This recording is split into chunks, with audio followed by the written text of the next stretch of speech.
Friday night, the new night for KJ is what happened. Friday night, 7 p.m. Central Standard Time.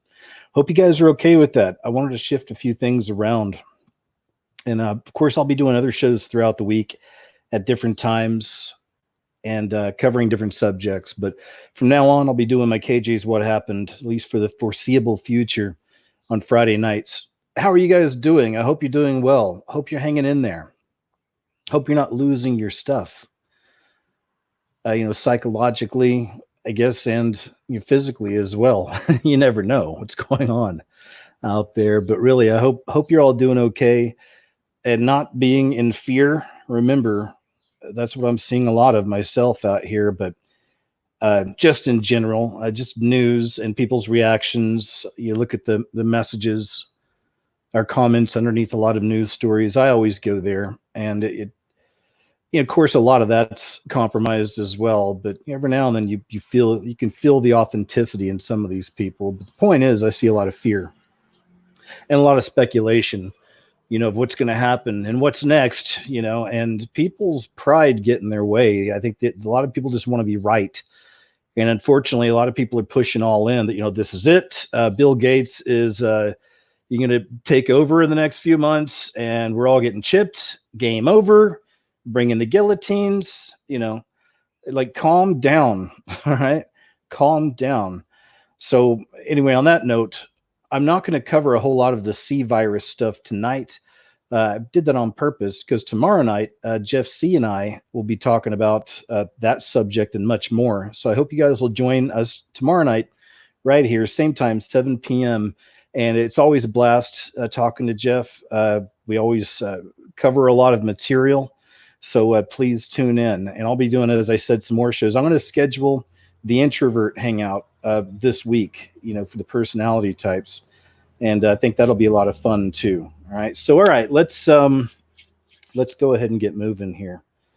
Oh, here's what I'm going to show you first. Okay. Before we get into the news stories, and the weird bits. Oh, and there is some of that C virus stuff, like I said, but there's not a lot. Okay, I bypassed a lot of it. I got a lot of weird stuff tonight, as usual. I've been really lucky with the weird stuff the last few months. There's been a lot of it. But anyway, I did a video a few weeks ago called This Is How I Know That the Crown Virus is a Setup.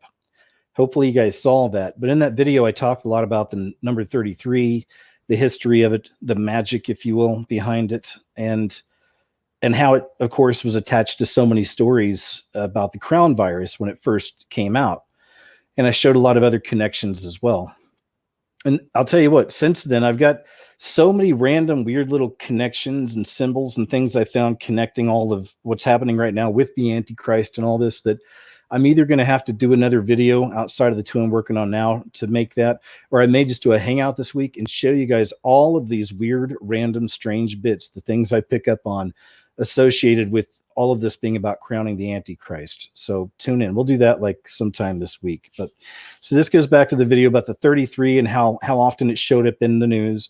One of my subscribers, Karo, K-A-R-O Lewis, sent me tons of recent stories over the last couple of weeks, just after I made my video, with the number 33 again. And there's so many. So I think I've got most of them up here. When I say many, it's not like 30 or 40, but it's a lot. But I'm glad that Caro, thank you for sending me those.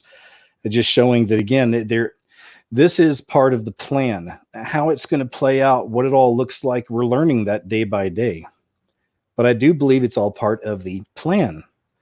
But there's a lot of forces at work here, and we're not fortune tellers.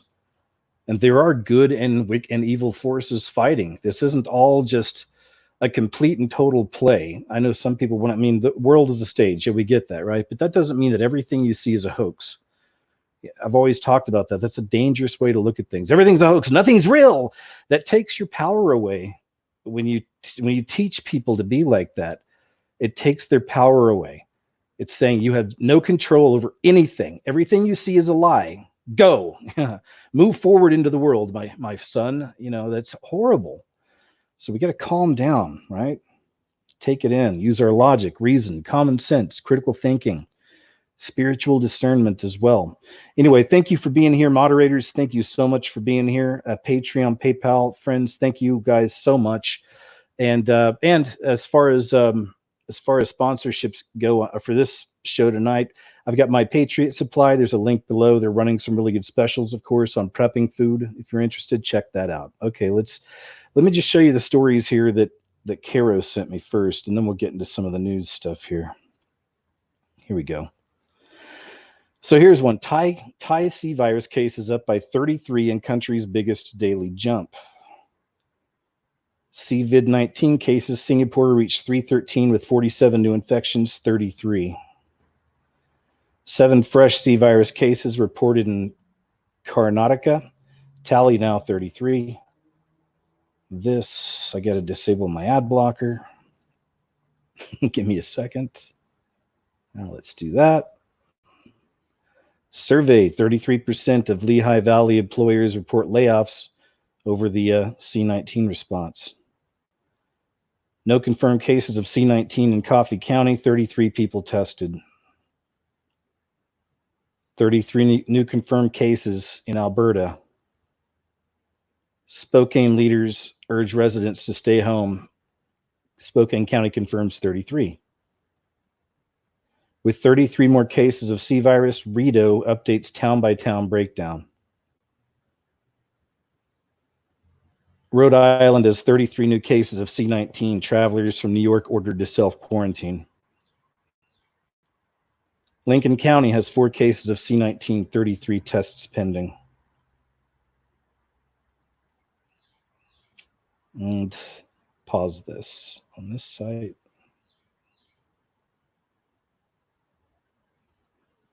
Patient at Joliet Nursing Home dies. Will County sees 33 more cases. Morocco reports 534 C virus cases, 33 deaths. Queensland records another 33 C virus cases. Egypt confirms 4 new deaths, 33 additional C virus cases. C virus cases in Uganda rise to 33. We're seeing a picture here, right? I think that's almost it. Yeah, I think that's it. All right. Yeah, well, no, here it is. Ontario extends state of emergency by 2 weeks. It says province reports 351 new confirmed cases, 10 new deaths as number of dead rises to 33. That might be it. Nope. Scotland reports 1,059 C virus cases, 33 deaths. C19 reached 33 in Barbados. Okay, I think that's it. Yeah, that's it. All right. Oof, right? Oof. If I didn't make the point in the video the first time, I think all of that helps. Again, Caro, thanks so much for sending that. 33 is a number they use to communicate with each other. I've shown you guys that in other videos throughout the years as well. So I think it's pretty obvious they're communicating around this event, right? What does that mean? What's it going to look like? Yeah, Jeff and I'll talk a lot about that tomorrow night. I know we both have our own ideas and theories on what's going on here, but yes, we'll cover more of that tomorrow evening. But it's interesting, right? It's very, very interesting to me. And there you go. To me, that should put your mind at ease some. You know, it does to me. It's just, okay. Because we've been talking about all this stuff for years. You're seeing all this stuff happening now on one level or another. We're seeing a lot of these things manifest that were never befores. You know, we've never seen this before. We've seen other things like that happening over the last few years as well.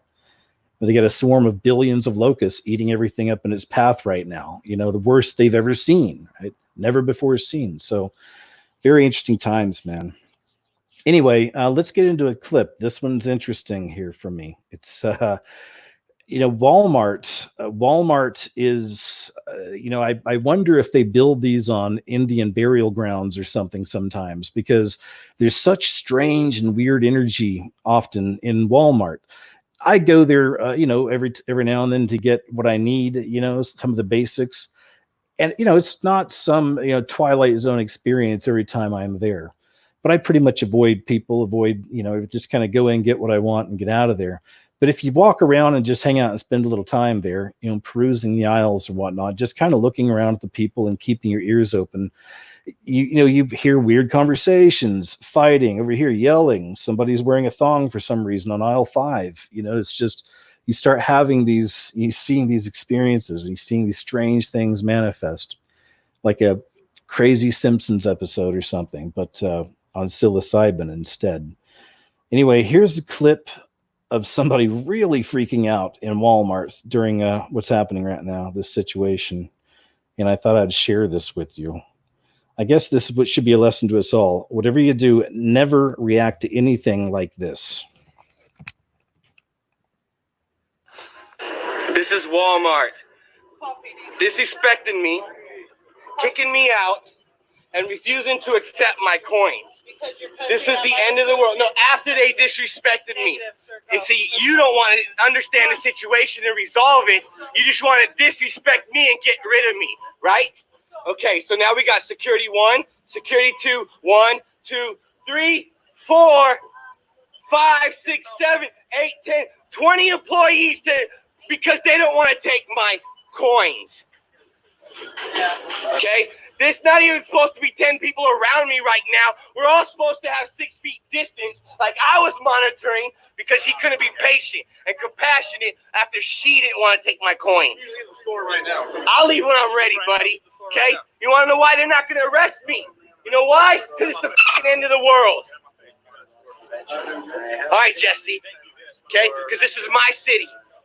Refusing to leave, and refusing to leave because they won't take my coin. Why are you trying to get in with Fred? What are you trying to do? Cut me off, dude. If I'm walking out, why are you cutting me off?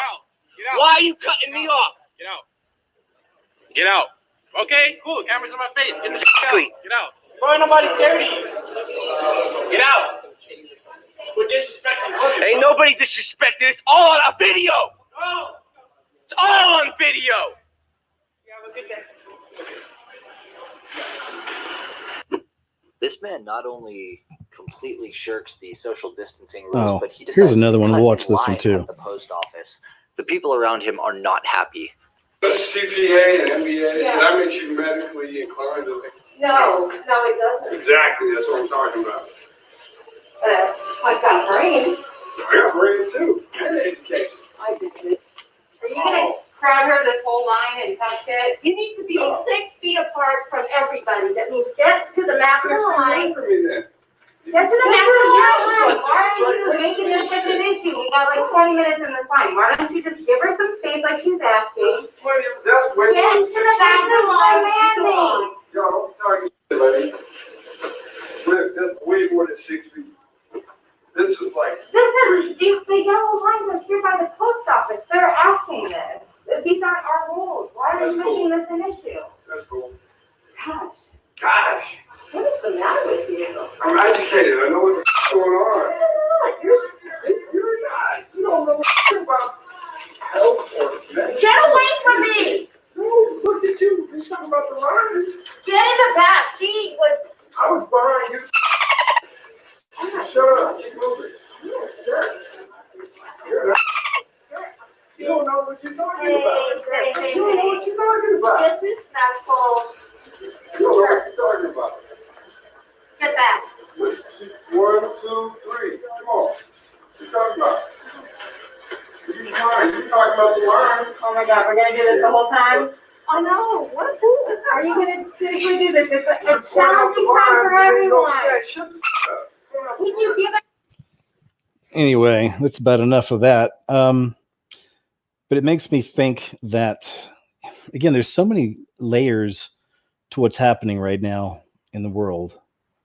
But one stream I see very clearly is that many people in our world right now have been programmed perfectly for this very moment, in that they are the hypersensitive ones, right? They're called snowflakes. People call them snowflakes. This outrage culture, people just wigging out. They call it getting triggered, which is interesting because I first heard that terminology like over 10 years ago, reading books from Fritz Springmeier, who's actually done work with Illuminati mind control and deprogramming people, triggering. That's a big, because there's things in media and all around, and even words and phrases and whatever that can trigger some of these people who've been programmed, right? So now we live in a world where triggered has become a household word, because so many people get triggered over so many things. There's, of course, the Donald Trump, what do they call it? Trump derangement syndrome is one example, but so many people in our world have been perfectly programmed over the last 10, 15 years. I blame in America, a lot of it was accelerated under Obama pushing Common Core agendas in America. I don't know if they did that in other countries. I'm not sure what they did out there, but most schools we know are little Soviet centers anymore, really, little programming centers. So it's interesting. So now you have people that have already been programmed to be hypersensitive and to be triggered so easily. Now they have this, it's almost like a weapon they can use. If we see so many people tattling on each other. I've seen so many videos, news stories just this past couple weeks, mainly here in America, about people tattling on each other, filming each other, people out in the park hugging and stuff like this, or groups together and calling the cops. And there's stories coming out now of the police actually giving people fines. I think I've got some of those set up here tonight. I'm not sure, but so it's interesting how it's all kind of forming. This one's pretty cool. I wanted to share this because Kazakhstan's a very interesting place. It's the home of Astana, and Astana is what many people like myself, who looked into this kind of material for many years, call the Illuminati headquarters, or an Illuminati headquarters, even a headquarters for the New World Order. If you're not familiar with Astana, Kazakhstan, again, some of I put it in a lot of my videos, but there might be new people here. Just do a little internet search and take a look at the architecture. And I know Vigilant Citizen did a really good story on it many years ago. So check out Vigilant Citizen, perhaps his story on Astana, the Illuminati capital, maybe he called it. Anyway, so, and you know who Borat is, right? My wife, this guy, Borat, the comedian. I can't remember the guy's name off the top of my head, but Borat's a character he plays. He's done a lot of these kind of things. He's TV shows and movies and stuff, but he's a real character. But if you ever watched anything related with Borat came from Kazakhstan. That was his whole backstory. And they portray Kazakhstan as this, and I know there's parts of Kazakhstan that are like this. You see the images of it out there, and you can see a side-by-side comparison of Kazakhstan maybe 100 years ago to today, and it looks like just a little farming village with a couple of huts and some goats. Now it's got some of the most, the architecture, the way the city's built now, Astana, at least in Kazakhstan, it really is like something out of a futuristic dystopian horror film. It's crazy, and you've got to look it up for yourself. But so I always thought that was interesting how most people, when you mention Kazakhstan, they would never think of that associated with Astana and what's happening with New World Order and whatnot, but they think of Borat. So it's just one of those examples, I guess you could say, how the majority of people are programmed, of course, in a certain way. You mentioned, you ever heard of Astana, Kazakhstan? It's the Illuminati headquarters. Yeah, isn't that where Borat's from? My wife, right? We want to try to avoid that. But this is called The Mystery of Kazakhstan's Bizarre Sleeping Sickness. Let's check this out. Amid all of the coronavirus news, it can sometimes be forgotten that there have been many other mysterious afflictions that have plagued us over the years, and some of these remain most unexplained.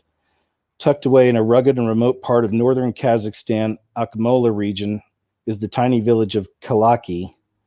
With a population of only between 580 and 680 people, it's a dusty, rural speck on the map that most people would normally not pay much attention to. Yet beginning from 2013, this isolated village began to fall victim to a mysterious medical condition that would cause sudden stupor and sleep, soon spread to a good portion of the population, and its cause still poorly understood, and which is why it's earned this nickname, Sleepy Hollow. In March of 2013, people in Kalaki, Kazakhstan, began displaying some very bizarre symptoms. They would suddenly, for no apparent reason at all, fall asleep, even while walking, talking, doing chores, or otherwise engaged in a period of wakefulness, sometimes for just a few hours, but in other cases for days on end, occasionally for more than a week. These sleep states were more reminiscent of comas than actual normal sleep, with the victim unable to be roused or woken, but in some cases wandering about in some sort of zombie-like trance before going under again.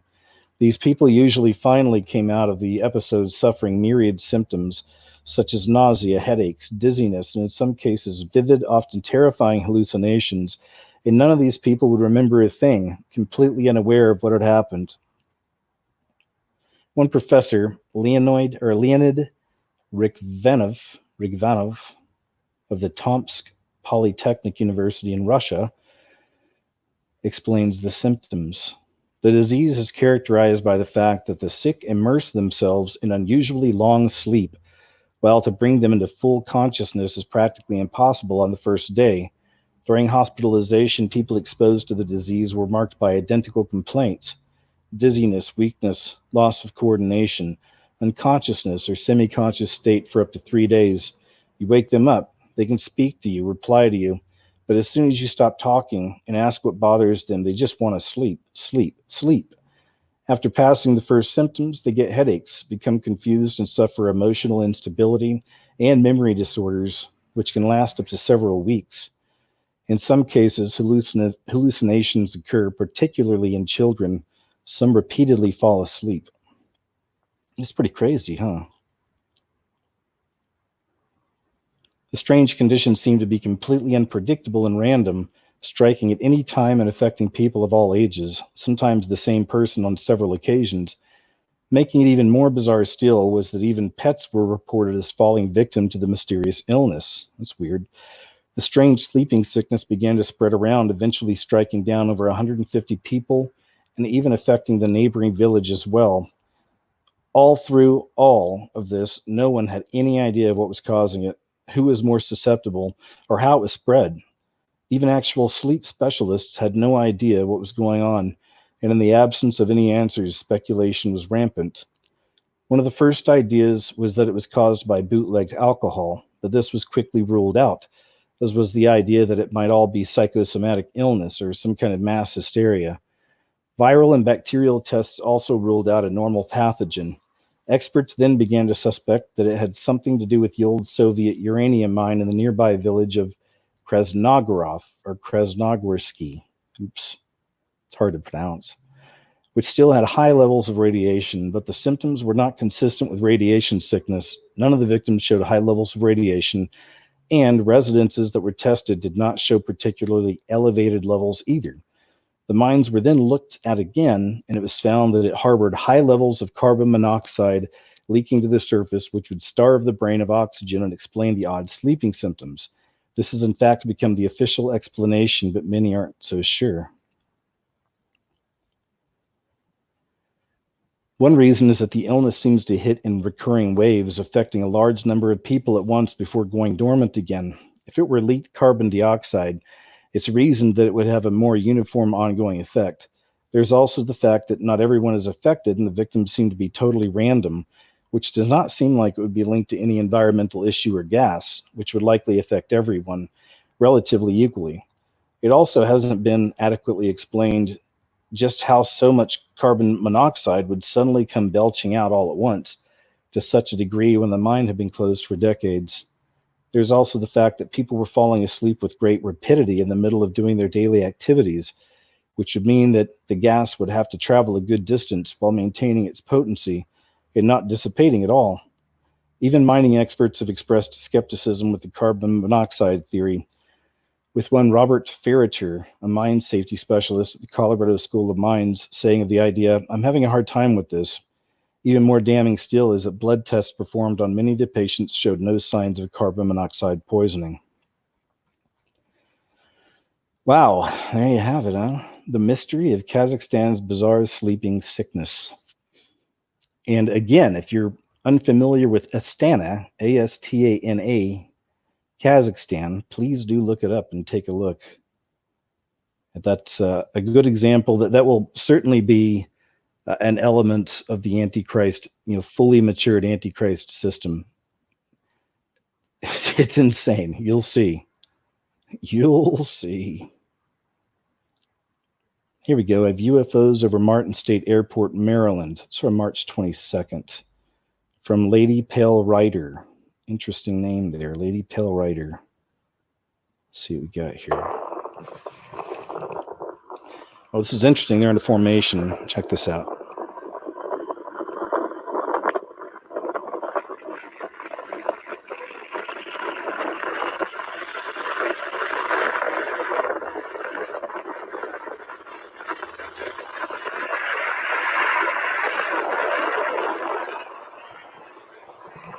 It's just wind. The audio is the wind. But there you go. I'm showing you this because there have been a lot of, the sightings. I'm working on one now, but it's just every time I think I'm ready, I'll see something new and I want to add things. But there's been such an increase in sightings. It's been interesting. I've noticed a big uptick myself because there's a lot of UFO channels I'll follow and they all have different sources or whatever. Sometimes they have the same, and just as a whole, it just seems like there's been a lot more sightings, so especially over 2020, if you want to go that far back, just the last few months or so. It's been interesting, a real increase. So I thought that was interesting. There's some in formation, moving into formation. And yes, of course, there's always the case. And if I ever see something I think could be a drone or Chinese lanterns, I'm not going to share that. We're beyond that kind of stuff. Sometimes things are questionable. That right there, I'm not sure, but it looked like they actually moved more into a V formation. I thought that was interesting, but it's so far away that could be some kind of spacecraft that maybe it's Space Force for all we know. We know that the whole idea of them back engineering fallen angel technology, Area 51. We know they have some pretty crazy futuristic type weapons and no doubt airplanes and everything else, their own form of UFOs. Some of that stuff gets leaked, but of course, I feel like all of that most likely is a psyop itself anyway, just oh yeah, you guys caught us, look at this. Meanwhile, the really crazy stuff, they never talk about. This is a really good capture from Houston, Texas. This is a really crazy one. Our YouTube channel, Aurora077. I think it's best for me to start here so you see, because most of it they film pretty close up and they pull back away later. And I just want you to see right here that it's like they're in their room or something, I think. I feel like it's important for you to see that. Let's see.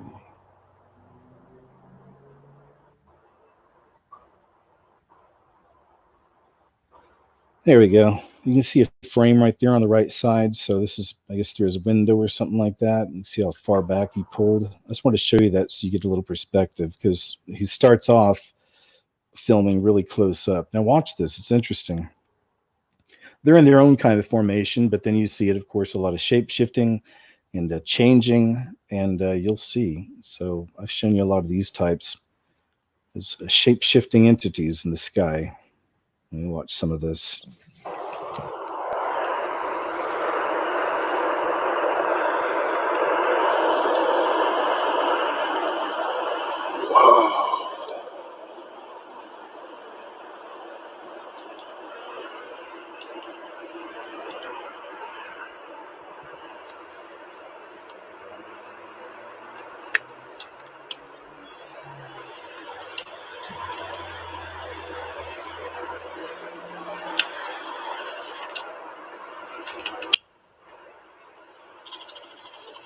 Oh, okay. I never saw that. I guess I could have started off with that anyway. But you saw that he pulled all the way back to the street. Now look at this.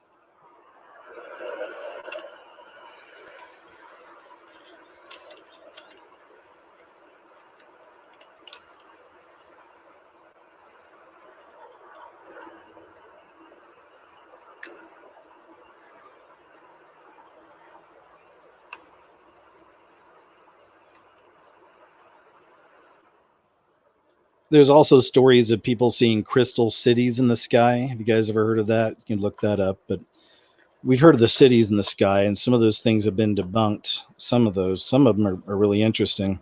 So there've been like 6 or 7 I can think of times that people have captured, cities in the clouds and things like this. But this is different. People have seen crystal cities up in the sky, at night, during the day. It's probably a MUFON threat or something like that, but I know I've read stuff like that, so who knows? But it's pretty crazy, isn't it? Look at this. They all keep changing colors, changing sizes, changing position. It's a really good capture. I think that's about the best he's got right there. All right, there you go. You want to see the rest of it, please check out Aurora 077, the original uploader of that video. Another good one. This is out of Mexico, March 23rd, from YouTube channel Terror de Noche. Terror de Noche. I think I said that right. All right.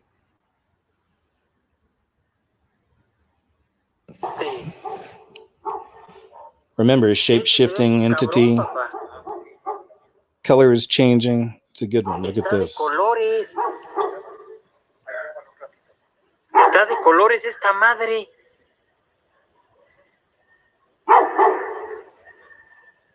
Ah, su madre, esta madre no es una estrella. Está de colores esta madre, neta, se los juro. ¿Ya la vieron? ¿Sí la ven o no la ven? Pero aquí se ve bien que ve.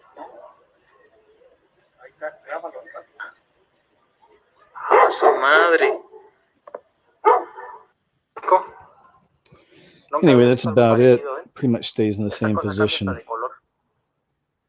There you go. And these are the type that I've seen throughout the years that I've shown in videos, at least, that form into the diamond. And there have been several times, some of these go back to the early 2000s, people capturing the diamond in the sky with an eye in the middle of it. I think that might have been a famous one from Pasadena, California.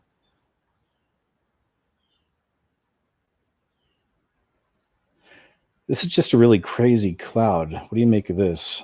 Oh, sorry. Let me go back and show you who this is. This is from Sayu, S-A-Y-U 630, 630, Sayu 630, from March 24th. I don't think there's any sound. But look at this. And what is that thing floating by that chemtrail?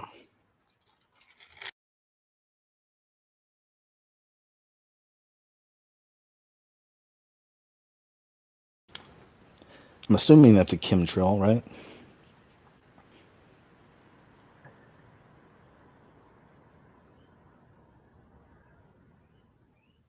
But look at that. It's weird, huh? Looks like a solid object.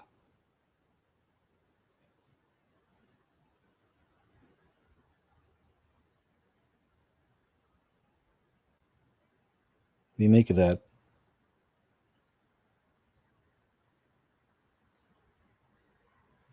I think he gets closer in here in a little bit. No, I'm wrong. Let's go back and just watch this a little bit here again.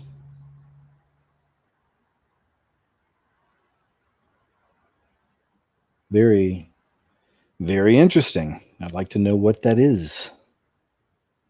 What is that? Whoever's in that boat down there probably has a pretty good look at it. Whatever it is. What do you guys think? I don't know. Oh, this is a good one too. Another UFO, March 25th, Mexico, from Josephine March, YouTube channel Josephine March. Check this out. I just have a few of these in a row. I think this finishes the UFOs for now. I may have some more down the road a piece, but check this one out. Esto, ¿qué es esto? A ver, no creo que sean patos, ni aves. ¿Qué es? Necesito que alguien me ayude y me diga. A preguntar qué es. Es algo súper cañón.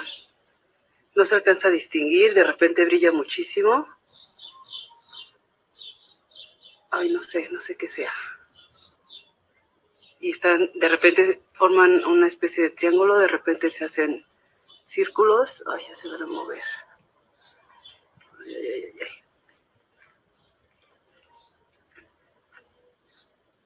Ay, ya no las veo. Ay, se me pierde. Can you imagine a sky filled with those? Like there's so many of those things coming down in the sky that the sky actually turns dark. How crazy would that be? I don't know if that's what it's going to be like or that's what it's going to look like. I know some people think it'll be a Project Bluebeam.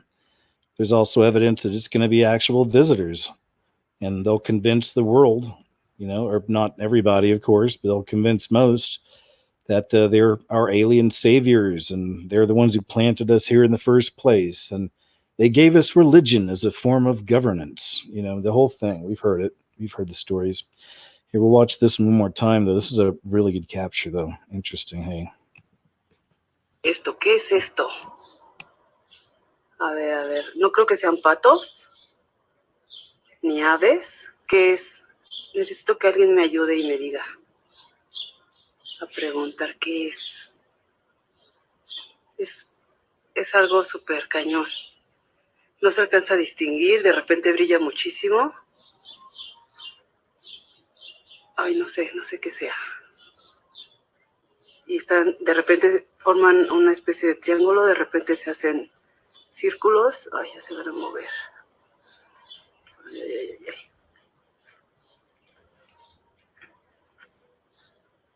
Ay, ya no las veo.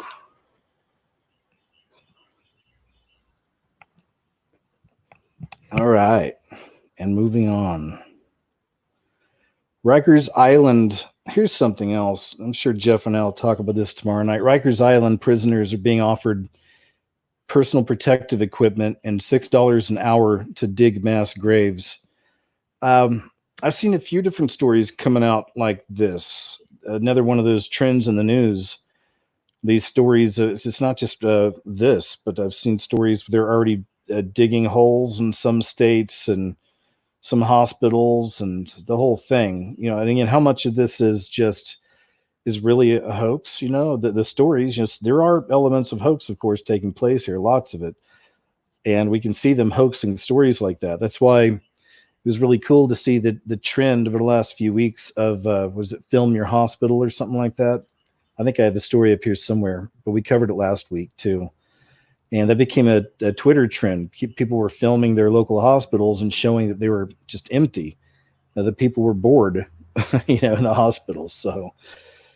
So now we got stories like this. So when I see something like this, and I know a lot of these stories, the media is lying about a lot of this stuff, then, perhaps what we are seeing is elements of the enemy. They call it the deep state, but I say, the Illuminati or those secret societies that are working together, because there's a few that work together, I believe, to create this beast system to uphold it. But what if the elements of those people that have some form of control right now are using this as an opportunity to set things up for, the end game? So that's what it kind of seems like to me, that perhaps we're seeing something like that. That they're building all these graves and this, that, and the other. And maybe it works twofold. It also is, it also creates fear in people too. Oh my gosh, they're building mass graves. So many people are dying. Or, we're all going to die. They're building them for us. The FEMA coffins. Remember the FEMA coffins. We got to be cool. But this is what that feels like to me, perhaps, is using this as an opportunity and, to prepare. Who knows? I don't know. You tell me. What do you think? New York City is offering prisoners at Rikers Island jail $6 per hour, a fortune by prison labor standards, and personal protective equipment if they agree to help dig mass graves on Hart Island, according to sources with knowledge of the offer. Avery Cohen, a spokesperson for the office of Mayor Bill de Blasio, confirmed the general arrangement, but said that it was not COVID specific. Oh, really? Then what's it for, Bill? Noting that prisoners have been digging graves on Hart Island for years. Okay. Interesting, Bill. The offer is only being made to those with convictions, not those jailed before trial, as it's generally the case. A memo sent to prisoners, according to a source who reviewed it, does not specify what the work on Hart Island will be, but the reference to PPE leaves little doubt. The offer comes as New York City continues to be the epicenter of the virus pandemic in the U.S., or so they say. Hart Island, though, has limited burial space, the report noted, and may not be able to accommodate a large influx of dissidents requiring burial, which the preparedness plan estimated at between 50,000 and 200,000 in a pandemic with a mortality rate of 2%, in which 25 to 35% of the population is infected. The city document proposed employing the Department of Defense's temporary mass internment method, RUT-RO, which places caskets 10 in a row, head to foot, so as not to stack them on top of each other. Hart Island is located off City Island in the Bronx. In 2008, Rikers prisoners were burying roughly 20 to 25 bodies per week there, the report found. Prisoners may be safer in the fresh air of Hart Island digging mass graves while wearing PPE than sitting back in the unfolding human rights catastrophe that is Rikers, an overcrowded cesspool that's become widely infected with the C virus. Prisoners who are involved in burials are routinely provided with PPE, Cohen said. All right, there you have it. There you have it. $6 an hour. You guys ever heard of that show 60 Days In? You ever heard of 60 Days In? It's a show in America where they take people who volunteer. Now they're putting in some law enforcement people to do this, but they'll put them into an American prison for 60 days, and in hopes that they can intermingle with the population and just find out things. Find out tricks of what's going on, how they moving drugs in, how they doing this, how they doing that, where they getting weapons, stuff like that. So most of these people never make it the full 60 days. Some people don't even make it. There's a guy from this past season, I think he only made it into the holding cell before he went in to the jail, and he bounced. So anyway, but it's a pretty crazy show. 60 Days In. Would you do 60 Days In? Would you go into prison on purpose for 60 days? You can do signals and they'll pull you out of there. They have a way that they can get you out of there and all that. So they'll do a signal, and then it's like a documentary. They walk in saying they're doing a documentary or whatever, and we need to pull this person, or sometimes they'll have the guard pull them for something. They can get the person out of there, but sometimes people do get in some pretty crazy situations. There was some stuff last night on there that was just, wow, really bonkers. And some of the craziest stuff that happens, it's always on the female side. No offense, ladies, but wow, cuckoo. Some of these ladies are just, they are a handful, to say the least. But they get out of control, man. So yeah. Anyway, would you do 60 days in? Would you go into prison for 60 days? Army is spending $500 million to train soldiers to fight underground. This is an older story, but I still wanted to share it because I think I have a newer story that's talking about the same thing. So I'm just going to let me read some of this. I brought this up, I think, as an example, how this, because this came out in June 2018. U.S. Army leaders say the next war will be fought in mega cities, but the service has embarked on an ambitious effort to prepare most of its combat brigades to fight not inside but beneath them. Late last year, the Army launched an accelerated effort that funnels some $572 million into training and equipping 26 of its 31 active combat brigades to fight in large-scale subterranean facilities that exist beneath dense urban areas around the world. I mean, this is on military.com, man. Again, this is from June 2018. Like, I think I have somewhere up here, I think I have a recent story about this. That's why I have this up in the first place. But still, this is interesting. Let's check this out.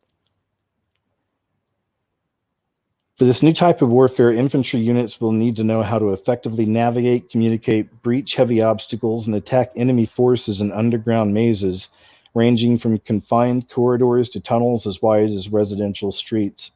Soldiers will need new equipment and training to operate in conditions such as complete darkness, bad air, and lack of cover from enemy fire in areas that challenge standard Army communications equipment.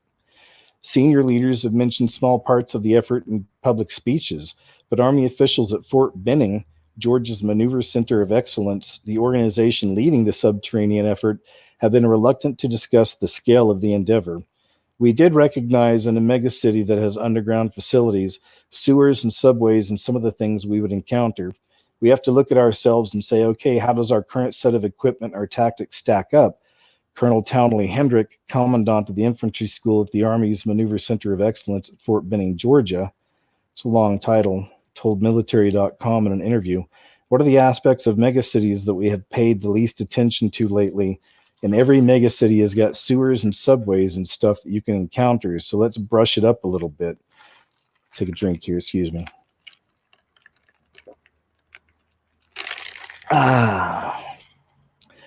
Just water tonight. Ice water, that is. Of course, straight from the tap. No, I get bottled water. I hope that it's actually clean. I'm never really sure, but I hope the bottled water I get is really clean. I don't know. You don't know. I don't know. I don't know. Left unmentioned were the recent studies the Army has undertaken to shore up this effort. The Army completed a 4-month review last year of its outdated approach to underground combat and published a new training manual dedicated to this environment. This training circular is published to provide urgently needed guidance to plan and execute training for units operating in subterranean environments.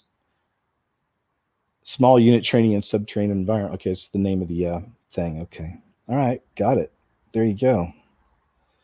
Interesting. Why do you think they're training to fight underground? We already know there's DUMBs, deep underground military bases. If you're new to this, never heard of that, look up DUMB, D-U-M-B, deep underground military base.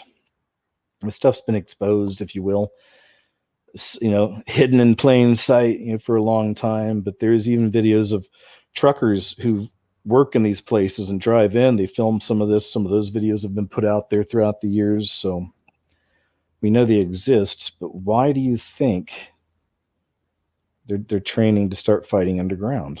What are your thoughts? It's actually a pretty long article. I don't want to read the entire thing right now. This is military.com.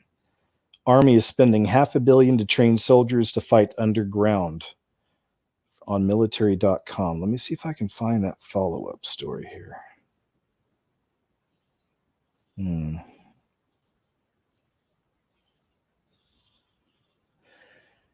Okay, this was Trump's U.S. Space Force launches its first national security mission.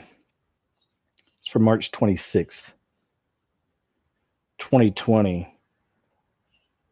I'm still really closely watching Space Force. Most of us are, because you don't hear much about it. Really, you don't. I mean, there's so much more going on, obviously, right now. But even before the virus hit, you didn't hear a whole lot about Space Force. Most of the news, of course, is always, as they say, it's became a meme. Orange Man Bad. It's pretty much the programming. Orange Man Bad. Orange Man Bad. So we get that all the time. We get less stories on things like this, on Space Force. So I'm always looking for Space Force news. I'm always looking for symbols. I didn't like this, but hey, what do I know? But I didn't like the old one-eye symbolism here. This is for the Advanced Extremely High Frequency 6, the Atlas V, Atlas 5. The Atlas V booster, 5 booster, separated cleanly from the Centaur upper stage that will take the satellite on the final leg of its journey into orbit. Successful staging and ignition of the Centaur upper stage is confirmed. Centaur was scheduled to release the satellite about 6 hours after launch. Centaur, huh? Centaur. All right. There you go. What was that? White House plan for moon mining wants people of Earth to join forces. President Trump signs executive order asking all nations to team with the U.S. in going lunar. I hadn't heard of this one. It's a bonus. It's a bonus story. In the midst of the C virus pandemic, the Trump administration issued an executive order Monday calling on the planet's leaders to join forces to extract the natural resources of another world, the moon. The executive order on encouraging international support for the recovery and use of the space resources is the latest White House step paving the way for NASA to return astronauts to the surface of the moon as part of its Artemis mission. I'm going to have to look all this stuff up, maybe do a video on this. Centaur, Artemis. This is why I watch for this. And I always just remember these things. Then eventually, if enough stuff comes out and you can actually see a clear picture, then you make a video, and then you discuss these kind of things. But you never know until it all comes together. It shall be the policy of the United States to encourage international support for the public and private recovery and use of resources in outer space, consistent with applicable law, the order reads. Cool.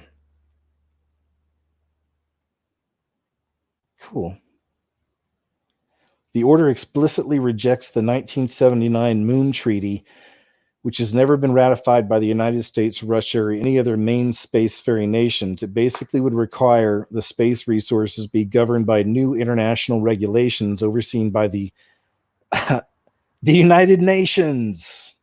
Yay. The order reaffirms U.S. support for the 1967 Outer Space Treaty while continuing to reject the 1979 Moon Agreement. Scott Space, Deputy Assistant to the President and Executive Secretary of the National Space Council, said in a release, the order further clarifies that the U.S. does not view outer space as a global commons, and it reinforces the 2015 decision by Congress that Americans should have the right to engage in the commercial exploration, recovery, and use of resources in outer space. Pace goes on to say that the order establishes U.S. policy toward the recovery and use of space resources, such as water and certain minerals. It'd be interesting to find out what minerals. In other words, the kind of things you might want when establishing any sort of permanent presence on the moon or beyond. The order directs the U.S. Secretary of State to seek international partnerships to help in pursuing the development of space resources. In essence, this new order, oh boy, this new order, I'm going to save this story.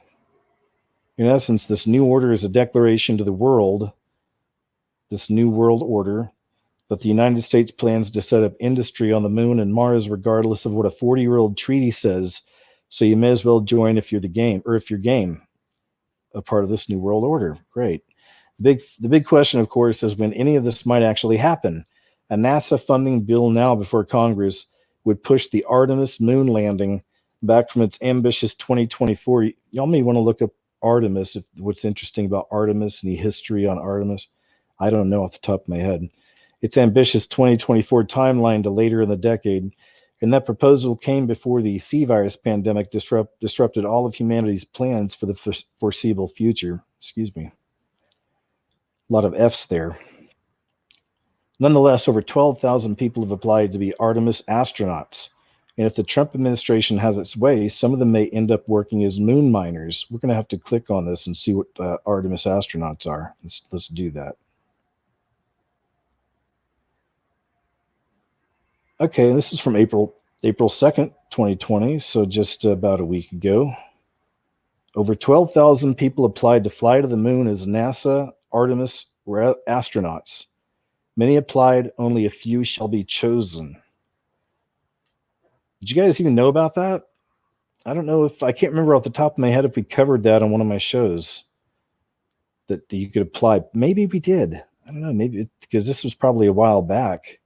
If they're just now telling us about this. Over 12,000 people applied. Oh, I don't know. Maybe I'm wrong. Let's see. As it turns out, a whole lot of people would like to visit the moon and Mars. NASA has received over 12,000 applications for its next class of astronauts, it announced this week. The space agency is calling them the Artemis generation, since the chosen few will be on active duty when NASA plans to send humans back to the moon in 2024.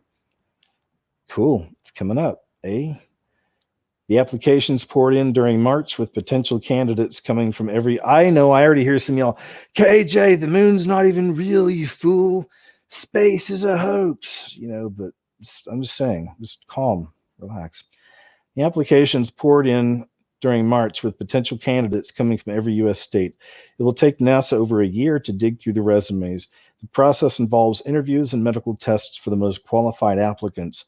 NASA expects to unveil the new astronaut class in mid-2021. While 12,000 applicants is a massive number, it represents a significant dip from the 18,300 who answered NASA's last call in 2016. Space agency narrowed that group down to a dozen astronaut candidates in 2017. It's not just the moon that's calling to these future astronauts. Mars is also on the menu. The next class of Artemis generation astronauts will help us explore more of the moon than ever before and lead us to the red planet. And NASA's space exploration plans stay on track.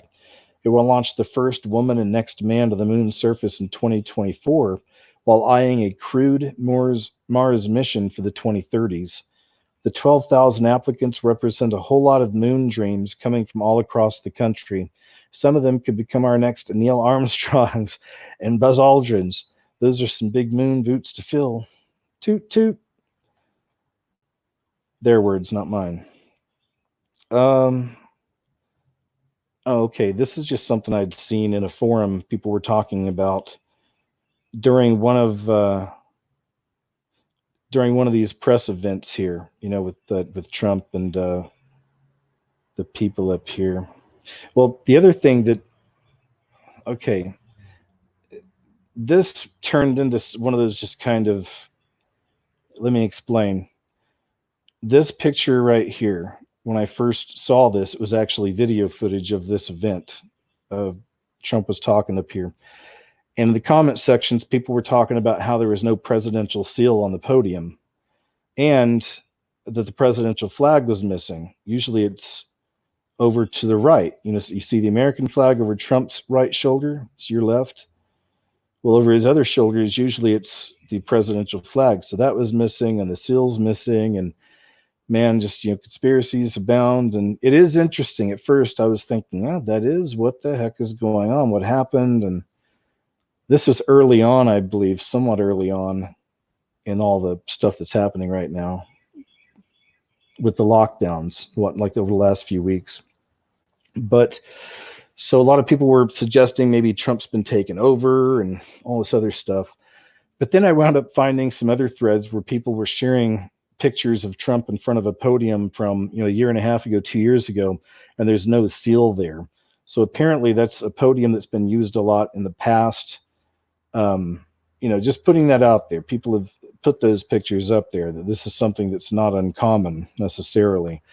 If not for those photos and actual video footage of a podium without the seal from over a year ago, without that, sure, maybe, right? Especially with the presidential flag missing, that's something else. So, and maybe it is some kind of a message in there that we don't know about, but maybe it's just we automatically assume it's for the worst, I guess. Trump's finally been taken over. That's his Illuminati robot, a synthoid robot clone, and we're done. We're finished. Bring in the guillotines. Take the mark of the beast or not, whatever. Here it comes. FEMA regions activated. Brother and sister and turning against each other. Dogs and cats living together. Anyway, during this event, some people noticed up here at the top. So at one point, one of the cameras pulled too far away, and you saw this upper edge here. There's a shelf up here. And this is somewhere in the White House. It's just one of the many press rooms they have. But people were trying to point out, what is all that at the top? What does it mean? What are these symbols?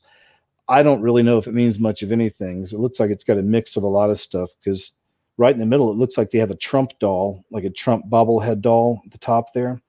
And you got Obama over to the far right, which is interesting with the rainbow, right? Of course, he's they say the first gay president. It's a better, like, clearer shot of that. So something to do with NBC News over here on the far left. A couple dolls. France. What is that? The you guys know what that is in France. I keep wanting to say the Leaning Tower, and I know that's not what it is. Don't ask me. I'm from Oklahoma, so hey, I've never been to France, but I've been to Oklahoma. You've heard the song, you know. Come on, you ever heard that song? Right here, kind of in the middle, there's a big head there. It looks like a big kind of darkened, at least. I don't know if it's black or some other color, just in the shadows there, but big head. Then you have the Trump kind of doll, one arm up, one arm down, bobblehead doll. I'm not sure what that is next to Trump, the gold thing. It could maybe, I don't know. I'm not really sure what that is. It's hard to kind of make out what the rest of it is. It looks like the word cargo over there on the right. I don't know. Then you see Obama up there with the rainbow flag. So there you go. Probably nothing. Right? Probably nothing. Maybe something to somebody. I don't know. But there's that. Just little tidbits, little tidbits we like to share.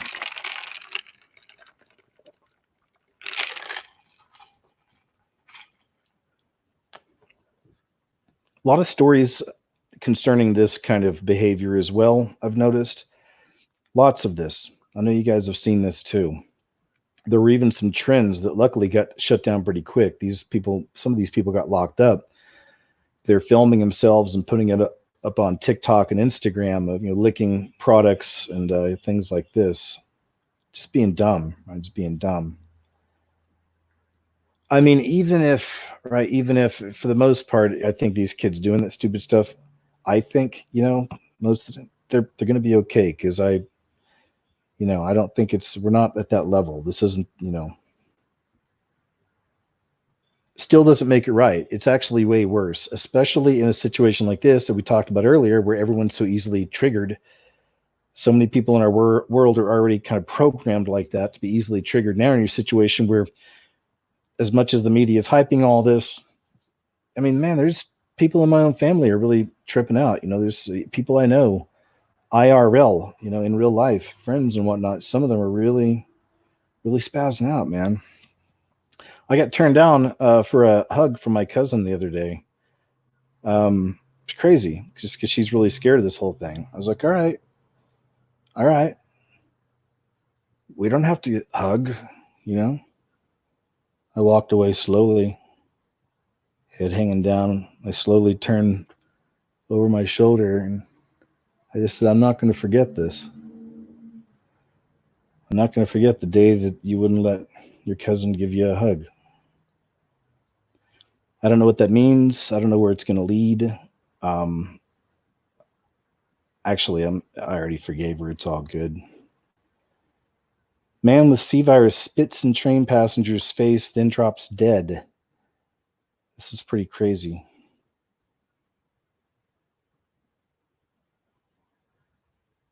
Hopefully I can play it here. Yeah, there we go. Watch this.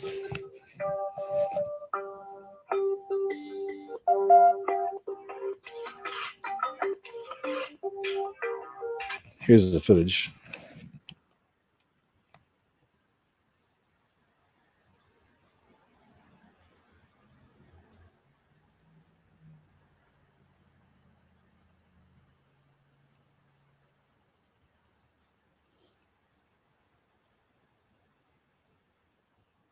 Gross.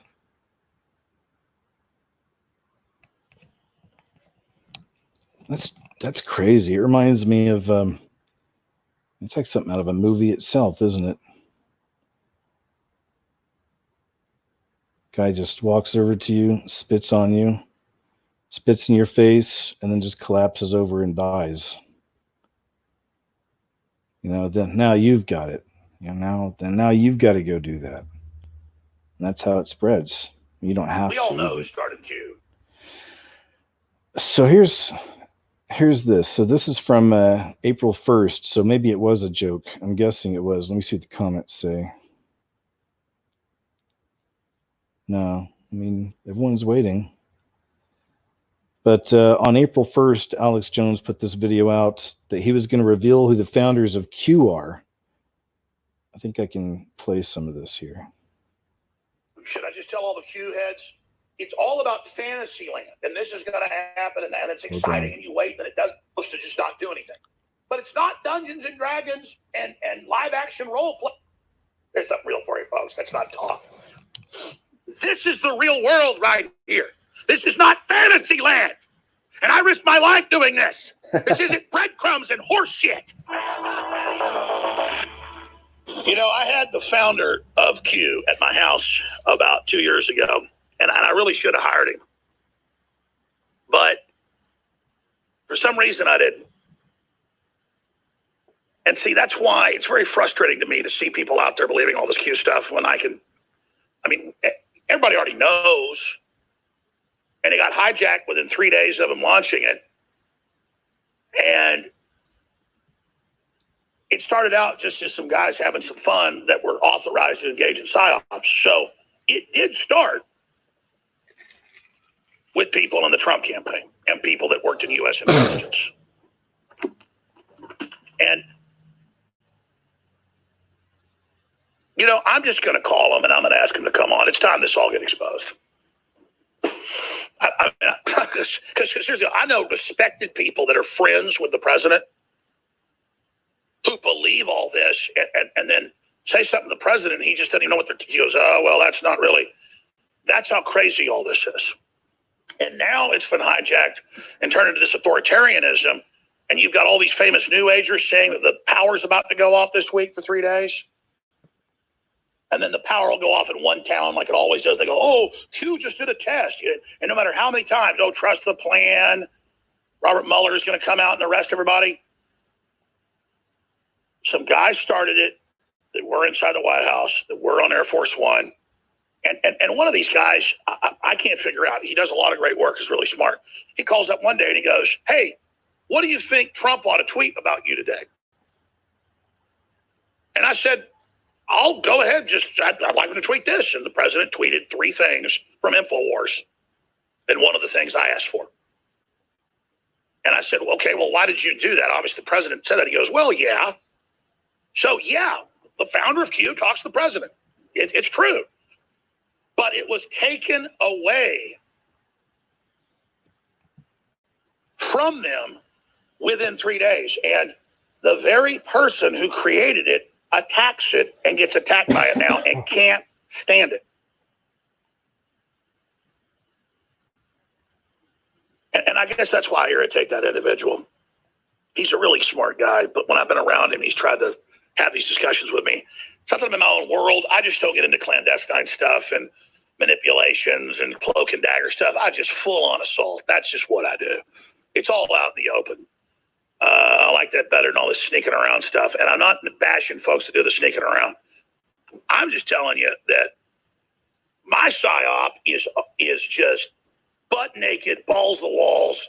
We're on. I mean, it's just, pull swords, start hacking. I don't got a shield. I got 2 swords. And that's just what I do. But I can see all this stuff. I see right through it. I see for miles and miles.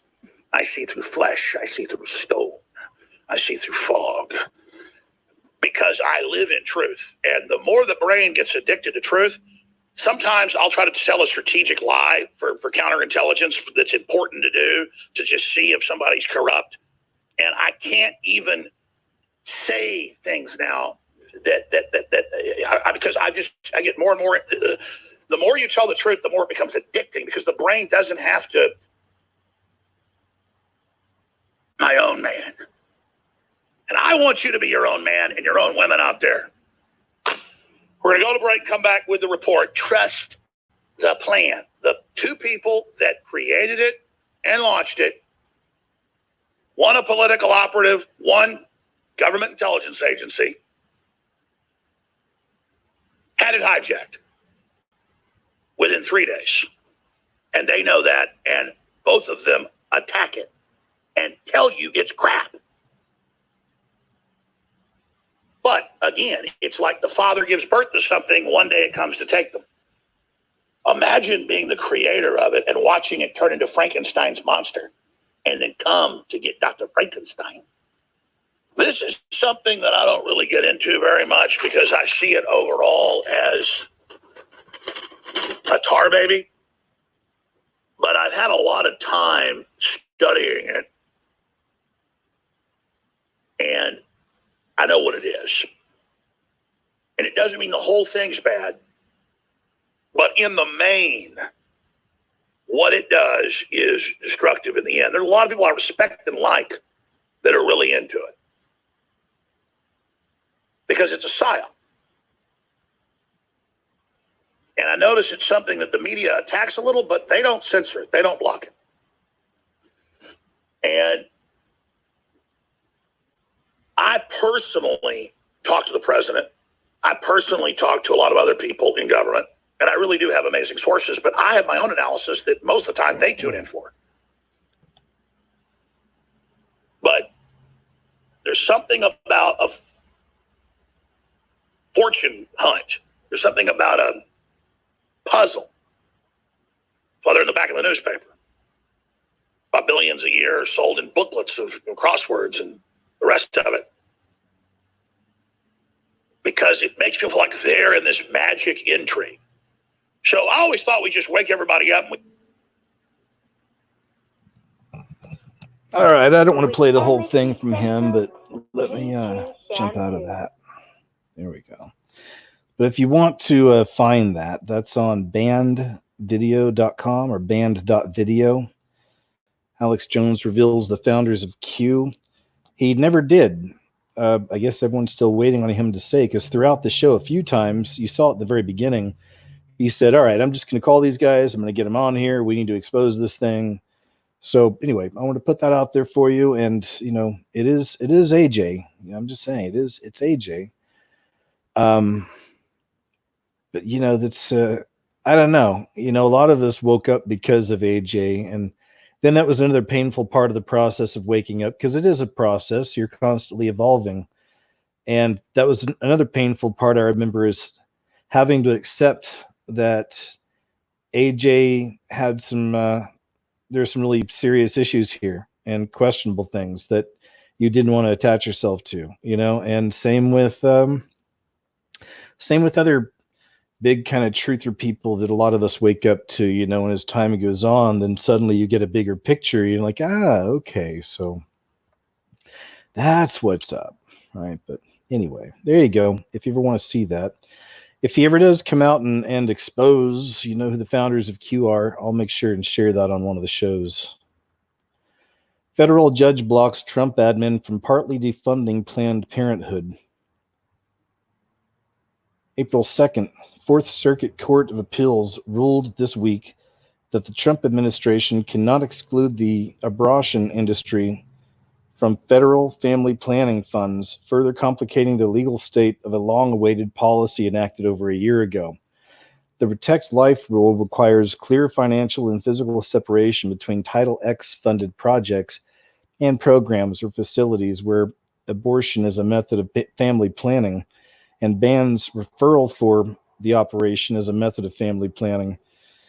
The You Know What lobby has responded with multiple lawsuits, and PP, Planned Parenthood, chose to withdraw the Title X rather than comply with the new conditions. Abortion proponents have dubbed the rule a gag rule. All right. Anyway. The judge cited the opposition of a number of pro-abortion medical associations to Trump's rule, but the question of funding PP is not a medical one, it says. Anyway, there's that. That is really one of the most important subjects out there, and it's always been one of the big secrets, you know, the darker secrets behind the scenes of everything, is these people's, for years too, how they've used children in so many different ways. Used them in trafficking, used them for themselves, used them for pleasure, used them as rituals, sacrifices, used them for their blood, and things like this. It's so that's why on these shows I'll if there's some new news that has something to do with PP here, I'll usually share it. I think it's a very, very important subject. I'm sure y'all have heard about this. People are burning down 5G towers. This is in Birmingham, United Kingdom. Here, check this out. See if I can get some audio here. 5G tower.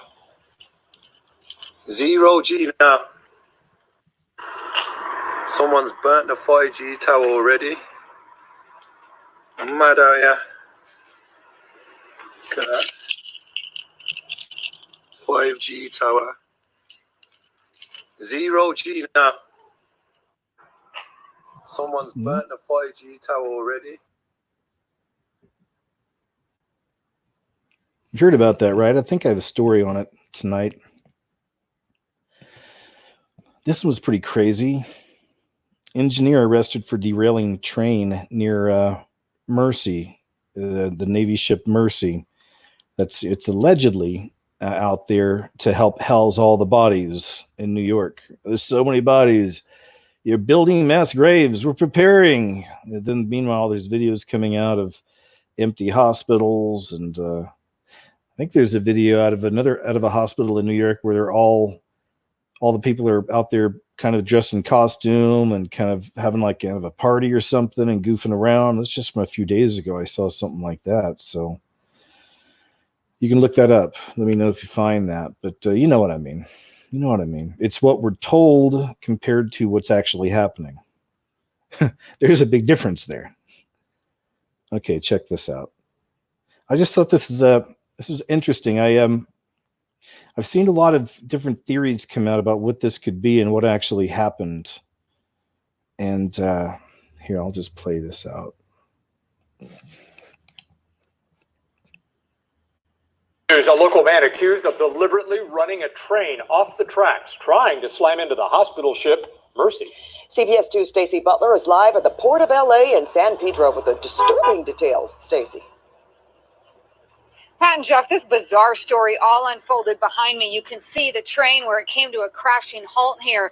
But I want to show you just how close it came to the Mercy. About 250 yards from the U.S. naval ship Mercy, the floating hospital that is right now treating non-COVID patients. Now, this all happened yesterday Listen to around why. 12:30. Luckily, a CHP officer witnessed the whole thing. Edward Moreno is being accused of, he was an engineer behind the controls here of a harbor line of a train here, and he is being accused of speeding intentionally through concrete barriers, through steel barriers, through chain link fence, and he even crashed into 3 cars, all to crash. His intention, they say, was to crash into the Mercy. Now, luckily, the CHP officer was able to arrest him along with help from the port police. Now, apparently, the engineer said to a CHP officer, "The whole world is watching. I had to." I want to play that over so you can hear that. I just want to look at this. Look how dead it is there on the outside. Just hardly anything goes. 2 people here on the basketball court over here, but just nothing. So been a lot of theories. I don't know if you've heard any of this stuff. I've been watching this story and waiting to see if something else comes out, then maybe I can make a video and piece something together. But they've been real mum on this whole thing. There hasn't been much that's come out since this story. I did a little heavy.com will do this. It'll do a list type news stories, 5 things you need to know about. And they did a 5 things you need to know about the engineer. I can't remember his name, but they used his name. And that was pretty interesting. There's some, but he just seems like a regular guy. And another one of these stories where regular dude, nothing out of the ordinary, family man, nice guy. All of his pictures, always smiling. Seems like a normal dude. Looks like a, quote, normal dude. Whatever that means. But you know what I mean. He looks like an all right, okay guy. Who knows. But And he was the conductor of this train. But then we'll play this and you can hear what he said. But all of the stories that came out, it's always been that he's blaming it on something to do with the C virus, that there's a conspiracy, but they won't say what it is. I've heard, I guess I'll just call it a rumor from now, but it was just a rumor that I've heard about this, okay? So I don't want to verify anything because I've been looking for proof about this, but I've heard that possibly what this is they're actually rounding up Christians, and that's what this guy actually said, that he said that they took his wife and that she's not sick, and he knows that they're just rounding up Christians. So he was trying to expose that for the world to see. So again, I don't know for sure, rumor type stuff, but when I hear things like that, then I start kind of looking for evidence. I haven't seen any evidence of anything like that yet, but it's just, there's not much news at all about this thing. They keep it kind of quiet. Anyway, here, I'll play the rest. From the port police. Now, apparently, the engineer said to a CHP officer, "The whole world is watching. I had to. People don't know what's going on here, and now they will." Well, this is now in the hands of the FBI. Apparently, he told FBI agents when he was questioned later, he did it out of the desire to wake people up. Moreno stated that he thought that the USNS Mercy was suspicious, and he did not believe that the ship is what they say it's for. Again, a lot of questions for 44-year-old Edward Moreno, who is accused of intentionally trying to crash into the USNS Mercy. Luckily, nobody was hurt, none of the patients inside. What do you think about that, huh? I mean, it's interesting stuff, man. It's interesting. So I'll be looking for more. If you see any new stories come out about him, I don't even know what kind of bail they set for him or what he's facing. I think I'd seen somewhere that maybe is 20 years for damaging federal property like that on purpose. He can get up to 20 years or something. So who knows? But it'd be interesting to see what he has to say. See, that's one of those things for an independent journalist. I don't know exactly where they're, I guess it's probably in the San Diego County or wherever that was, but it's in the county, I guess. They took him in. I'm assuming they're holding him somewhere like that. But once he's actually put into jail, they're allowed to have visitors, right? I mean, if you're living in the area, is that something you could do if you wanted to? You could just visit him. I don't know if he can have visitors now. But what if you could actually have a, not, of course, one-on-one, in a room by yourselves, no chains, nothing. Of course, probably behind some kind of protection, plexiglass or whatever. You know what I'm saying? You've seen these movies. They can talk through the phone to each other, They put their hands together through the plexiglass. But just to ask him, what happened? What's your story? U.S. box office sales collapsed to just $5,179, was $204 million during same period last year. As millions of Americans spend quality time with their families to avoid the global pandemic, box office sales across the U.S. have predictably cratered, falling to just the numbers. During the same week in 2019, ticket sales were over 204 million, thanks to Captain Marvel and Us. Wow, has it really been a year since that? The domestic box office movie theaters brought a whopping $5,179. That is $5,000. $5,000 compared to 204 million. Would you like to see that system come back? Would you like to see movie theaters come back and still be a thing? Or would you be fine with the whole system just collapsing and just everybody watches everything from home now? Of course, that's kind of how they've been setting everything up as well. That's the struggle of being in the beast system, isn't it? Because there's elements of it that we fall prey to all the time, but we know they've been conditioning us more and more for things like this, for being alone or not leaving the house as much. Prisoners, in a sense. But even with that, it's really your perspective, isn't it? It's how you look at this whole situation. So, of course, I'm joking when I say prisoners. I don't want anyone to think of yourself as a prisoner in a situation like this. It's a good time to go deep, and look inside and do all that kind of stuff, a little soul searching, a little connecting with the Lord on a serious one-on-one, just deep level, you know. But would you want to see that movie theaters come back? I'm kind of bummed out that drive-in theaters died. I'm from a state that they held on for a long time, and there's still, I think, a couple of them in the city that open up during the summer. There may still be a couple that are still opening up. But man, they used to be everywhere. You know, drive-in theaters. I wish somebody would bring back maybe a chain of drive-in theaters. But then again, I don't know. I say that, but then I'm kind of, you know, most of us are beyond the programming of movies. Then that's where the reality of what we know comes in. It's like I really don't want to be in a coliseum with mind control, which most of it is, of course, you know, programming me. I guess if you could have your own personal little drive-in theater and select the movies you wanted to watch, and if you wanted to invite in the public, you could. If not, you keep them out and you invite in the people you want. You know, maybe you could have like there's a drive-in theater that we could rent. People could rent their own drive-in theater, you know, for so many hours, you know, different days of the week, and kind of do your own thing, play the movies you want to play. That'd be kind of cool. You know, what would you play? Do you even care? You're probably watching Netflix right now anyway. East Africa locust swarms gather as the virus curbs delay pesticides. So we know that's still a factor out there, the locust swarm. The virus is changing the world in unprecedented ways. Nairobi, April 3rd. C virus-linked flight restrictions are hampering efforts to wipe out locust swarms on the verge of devastating crops in eastern Africa, the UN Food Agriculture Organization said. The curbs have delayed deliveries of pesticides. At the current rate of spraying, stocks in Kenya will run out within 4 days.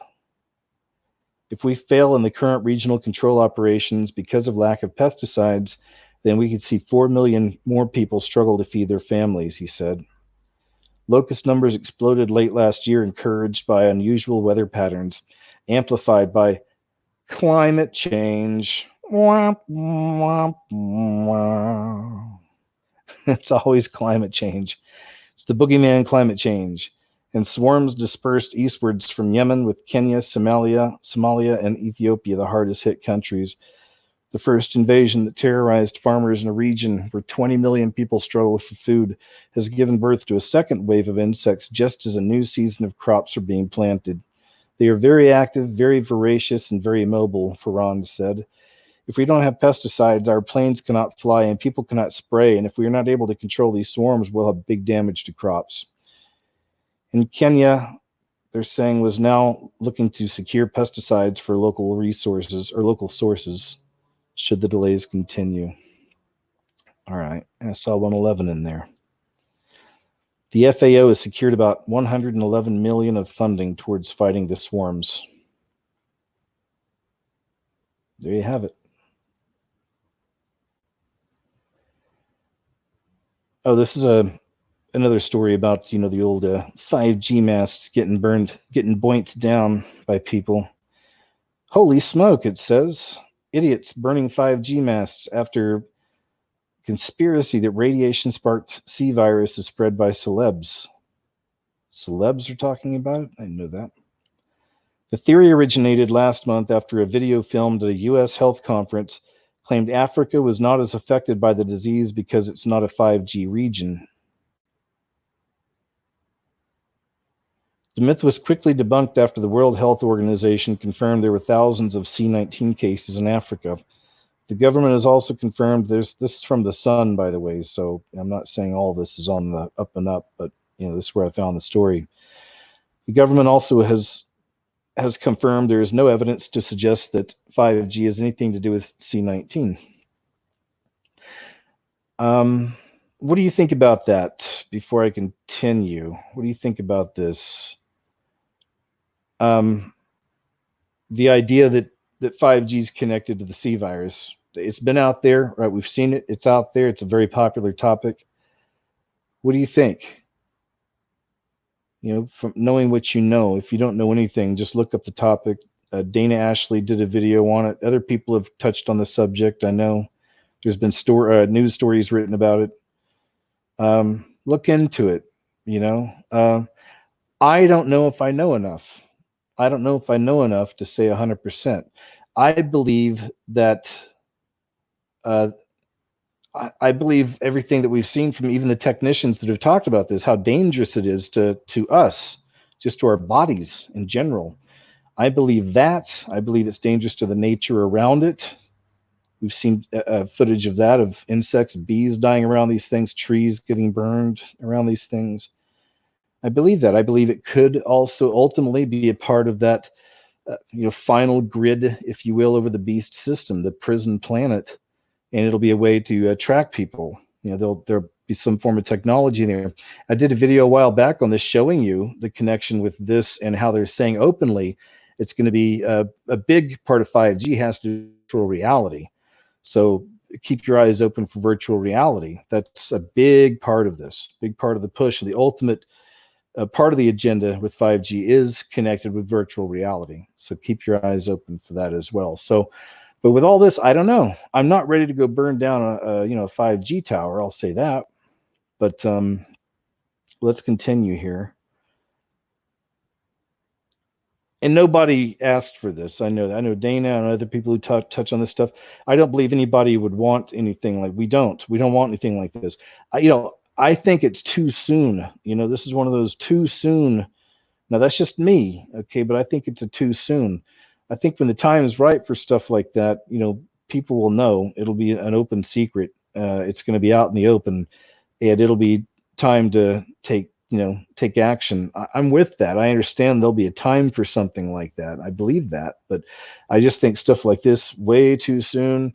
It also could be part of a psyop, as far as we know. I don't know who's setting these fires. It could be part of a little government group that's doing this stuff so that they can have this story out there to cover up the truth that indeed it can do this to you, and it is dangerous on these levels, and maybe it is connected to the C virus in some respect. You see, so there's different angles to this. Check out some of this here. So celebs have been slammed for sharing the conspiracy theory, including Jason Gardner and Callum Best, who posted similar claims that 5G can impact the immune system. I don't know who those people are. Jason Gardner, Gardiner, and Callum Best, Callumbest. But the claims have still been doing the rounds on WhatsApp via a lengthy voice note, with phone masts now being set alight in the UK. Engineers are now also being targeted with social media users encouraging each other to destroy the masts in a Stop 5G Facebook group. If you didn't know, by the way, if you didn't know, the idea is that the symptoms that you get, that people are showing with the crown virus, it's similar to the effects that this 5G radiation or these waves can cause on humans. It's basically the same thing. I think that's kind of the elementary explanation of that, but it's kind of in the ballpark of what that is, if you didn't know. See all these people though, man, they're down. People are awake to the dangers, of course. There are dangers there. It's time to act now, this one's saying. Any 5G tower in your area, burn it down. Rutrow. Collect people and stand and fight this. Act now before it's too late. That's great. I support destruction of such weapons of mass killings. Good needs to be done. Everywhere evil domination is coming. There is a league. Let's go. All right. Wow. Police and fire crews were scrambled to one inferno in Birmingham last night when a 70-foot mast erupted in flames. The cause of the fire is still being investigated, but both emergency service was able to confirm the fire was deliberate at this stage. Hundreds of people have commented on shocking videos of the blaze posted on the Facebook group. One person wrote, "Good needs to be done everywhere. Evil domination is coming." Another said, "It's time to act now. Any fight." Oh, I already read those. Okay, got you. Okay. There you go. There you have it. They got to use the red. They got to use the red, man, because that is the most insightful, that incites a reaction from us. It's like the lady in red, the Illuminati lady in red as a symbol, and it's actually part of a whole connected with the Eastern Star.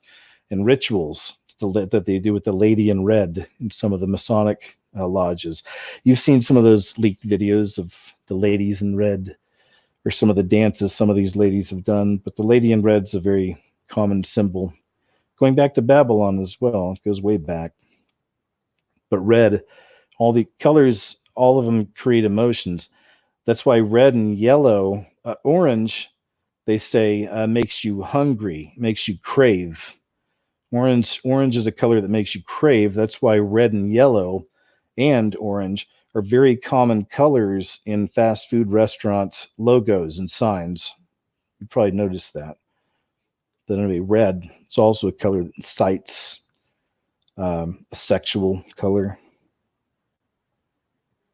Anyway, there you have it, guys. 5G up in ya. I don't even know what that means. This one right here, this is a movie coming out very soon called Greenland, with this Gerard Butler, I think his name is, the movie star fella. He's done a few of these end of the world type calamity movies. But there was a whole conspiracy, if you will, going on in some different chat rooms I was in and forums, saying that YouTube had been removing the trailer for this, that it was becoming harder and harder to find it even on Google at one point, to find the trailer for Greenland, because some people were believing it had something to do with what was coming, and they were connecting this with Comet Atlas. You've heard of Comet Atlas, right? So there's a Comet Atlas that it's already come by, right? It's sometime within this past week, I think it either came by or it's about to come by, or I don't know exactly, but the Comet Atlas. And it's interesting, they had that Space Force, of course, launching their Atlas. Atlas was in their the name of their launch as well. So there were some people who were thinking, oh my gosh, this could be some kind of sign that, the comet's coming now. It's like they got us on lockdown. It's ready for martial law. Now the comets are coming. All the debris is going to come. It's a perfect time for them to set it up. They're already building the mass graves. You guys have seen this kind of thing before, these threads. That's why I always say, calm down, relax. Well, let's go ahead and check some of this out here. I don't know if I guess I can play this here. I don't want to get, this is from some random German site, so I don't know if, maybe I'll just say Greenland trailer and we'll see if we can find it. Greenland trailer. Okay, here we go. Oh, crap. All right, we'll go to Vimeo and watch it. The heck? See, I told you. Okay, so there's that. Let's see if Greenland trailer. Here we go. There we go. I used to live my life a quarter mile at a time. But things changed. Oh, crap. That's not it either. See, that's not it. So maybe it really is gone. Yeah, it might actually really be gone. Let me see. Back here. All right, I guess we'll just watch it here. I'll take my chances. I can remove it if this gets some kind of a strike on it. All right, check this out. Is this Clark, this interstellar comet? Right? I mean, Yeah, big news. I don't see Clark. Oh, maybe he's still sleeping. Dad. Some of Clark's larger fragments are now expected to enter our atmosphere. That's right. And now these are just. What are they saying? More of the same. That's just gonna make a heck of a show. Whoa. Where are they going? I don't know. Only first chunk's about to hit. Ants? Only part of it. It's going in the ocean. But you look at that. Wait, where's the explosion?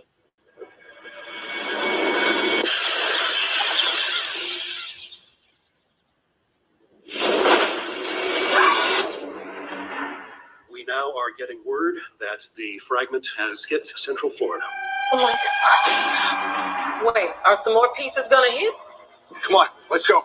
But the sky's on fire. 2 days. They got it all wrong. There's a ton of fragments. Planet killers. That didn't take long. Space agencies are predicting an extinction level event. Anyway, I don't know if I should play the whole thing, but I think you get the general idea. Let's see what else we got here.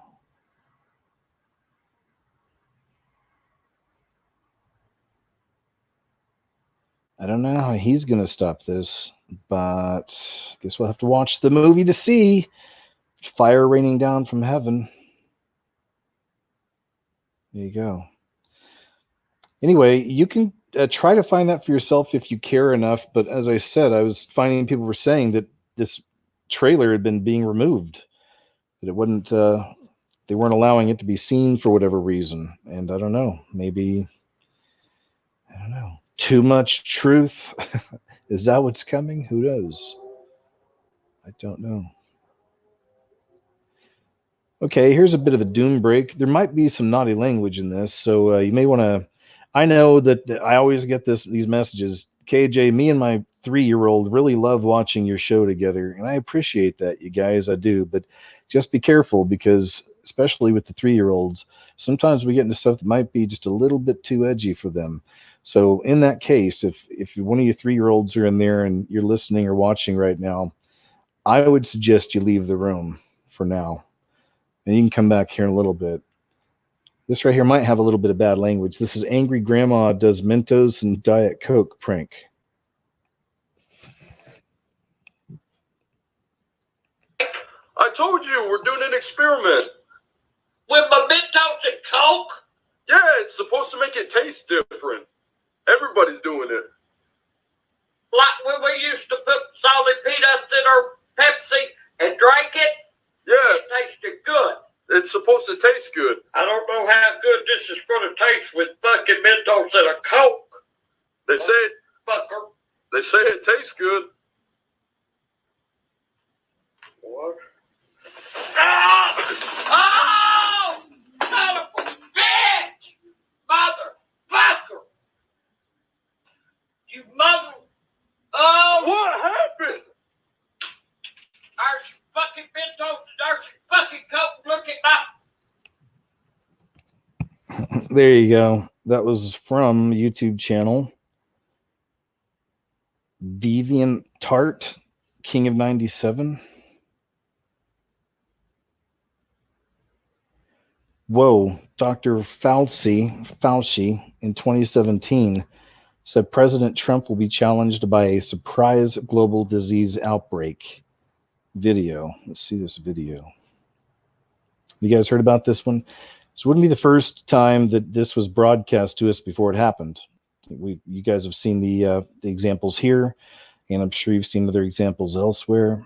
It's been a real thing. Here's this Fauci. No doubt Trump will face a surprise infectious disease outbreak, and that was from January 11th, 2017. I wish I could make that bigger. It says, during a forum on pandemic preparedness at Georgetown University, Fauci said, Trump administration will not only be challenged by ongoing global health threats such as influenza and HIV, but also a surprise disease outbreak. The history of the last 32 years that I have been the director of the NIAID will tell the next administration that there is no doubt they will be faced with the challenges their predecessors are faced with, he said. Says this is the same guy who told Americans not to worry about the C virus back in January. He completely missed it, it says. Okay, there you go. What do you think about Dr. Fauci? Fauci. Google to issue reports on users' location data to help governments enforce social distancing. What could go wrong? That's what I was talking about earlier. That's one of those where they're literally building the final cage, the final beast system. Once the Antichrist or the final world leader comes out and is revealed, they'll have everything will be in place. And I believe this will be a big part of it as well. Google to issue reports on users' location data to help governments enforce social distancing. So just another way to take away more of your privacy, invade your privacy more, and get you into the system, so they can figure out where you are, what you're eating today, what kind of socks do you like to wear. Google said Friday it will begin publishing reports created from Google Maps users' whereabouts to help governments make policy decisions regarding social distancing measures enacted to fight the virus. Karen DeSalvo, Google's chief health officer, said Friday the company will protect individuals' privacy by not revealing any one user's location, contacts, or movement at any point. Dr. DeSalvo said the C-19 community mobility reports will initially cover 131 countries and regions, and they will expand to cover additional countries and regions in the coming weeks. Google, man, major part of the beast, huh? Its tentacles are spreading, isn't it?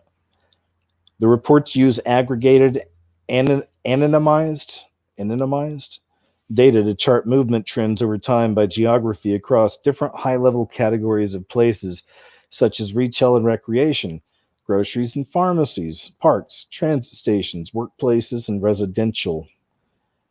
Dr. DeSalvo said we'll show trends over several weeks, with the most recent information representing 48 to 72 hours prior. In addition to other resources public health officials might have, we hope these reports will help support decisions about how to manage the C-19 pandemic. Wow. No good, but that'll be a story we'll return to and go deeper into sometime for sure. Gonna need to. So, the allegation is a nation already cloaked in great secret. China joins United Nations Human Rights Council panel despite troubling record response to C virus, of course. China joins the United Nations Human Rights Council. Eek! Anyway, that's about it. Just the headline on that one, really.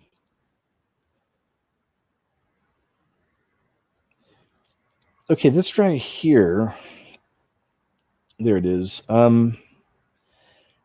It's another one of those I stumbled into. You got to be careful. There's so many rabbit holes, right? There's always a new rabbit hole you'll find somewhere, and it's an interesting idea, and you follow for a while, but we got to keep digging because eventually, if you don't find the truth, the mystery deepens, and there's something there. Maybe you're not ready to find what you need, or it's not ready to be revealed. I don't know how that works all the time, but I think you understand where I'm going with this. Or maybe you don't, but listen. You'll find these threads that go nowhere. I got stuck on one for a little bit, and I finally found my way out.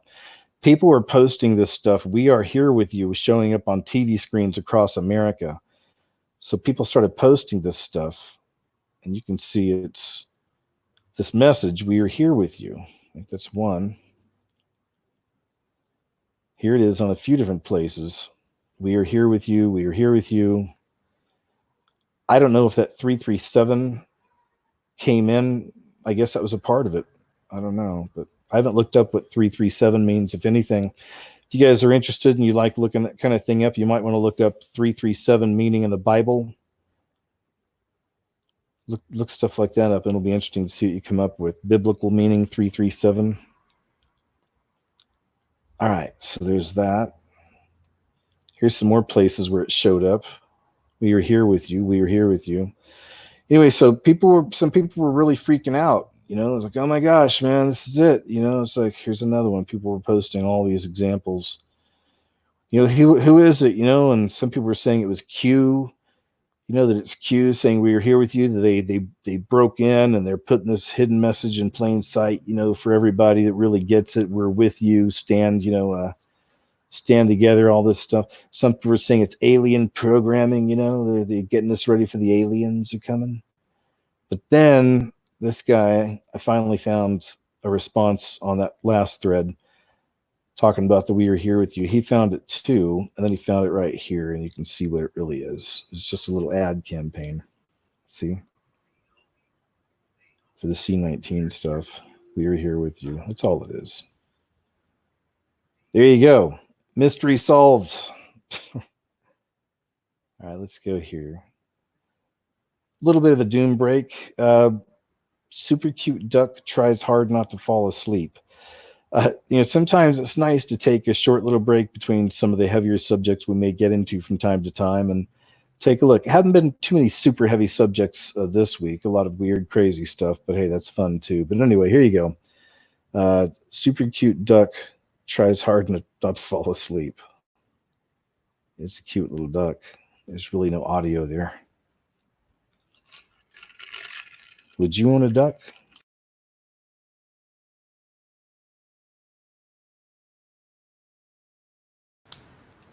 Do you want a duck? What's he like? Is that your duck? This right here was sent from one of my subscribers, and they emailed me this, and it's just something kind of really creepy they're sharing with me. I'm glad they did. This is from February 4th, 2020, so not too long ago. Just over a month ago or so, a couple months, but it's Yogurt Boy. It's a Skittles commercial, and just the symbolism, of course. We always find this. I don't know exactly they're trying to say with Yogurt Boy. Maybe this is how they see us, right? It's just these slobs, it's these melting slobs of sugar, I guess, yogurt. Anyway, here's some of it.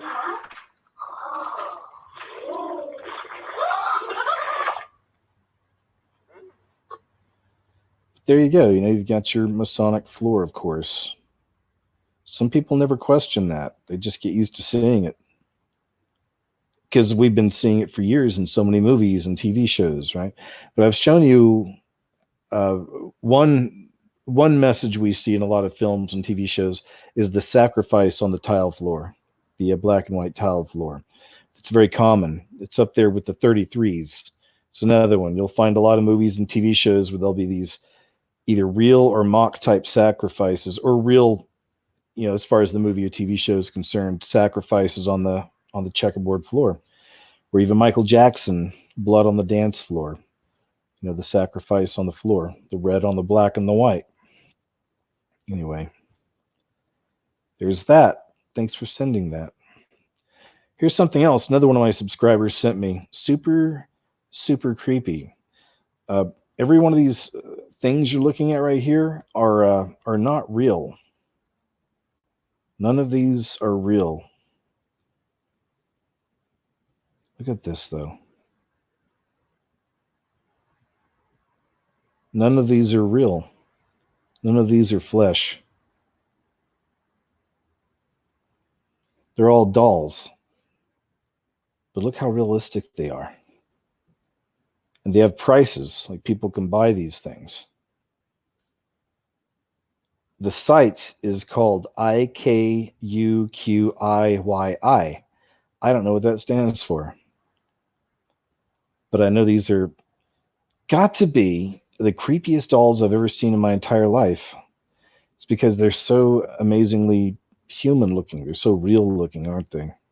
But then look, they have prices: 128, 66, 64, 62, 128.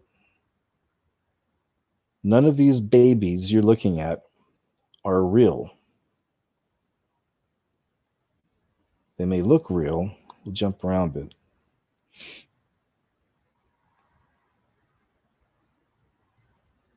Wow. Sheesh, so crazy. Look at some of these, man. I don't know. Who buys these? Who buys these kinds of things? That's what I don't know. God, look at that one. The baby on the blue blankie. Look at that. It's a doll. It's not real. But it looks very real, doesn't it? Well, anyway. Thanks for sending. Wow, motorcycle's really loud out there, isn't it? Sorry about that, guys. The window's open tonight. It's nice. There you have it. If you want to see more creepy babies that look real but aren't, IKUQIYI. Don't know what it is. Reborn dolls, they call them. Yeah, reborn dolls. Wow. There you go. There you have it. You like weird, you said. I'll deliver.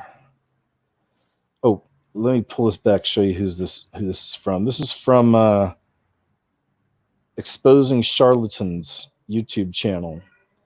Exposing Charlatans YouTube channel. And this video is from July 5th, 2017, but he got some really crazy footage here. Make of it what you will, okay? But I wanted to share and give him credit, of course. Todd Bentley, which I'm assuming is a preacher, his new wife is demon-possessed, it says. Jessa Bentley, Exposing Charlatans. Here, I'll play this out. We'll check this out.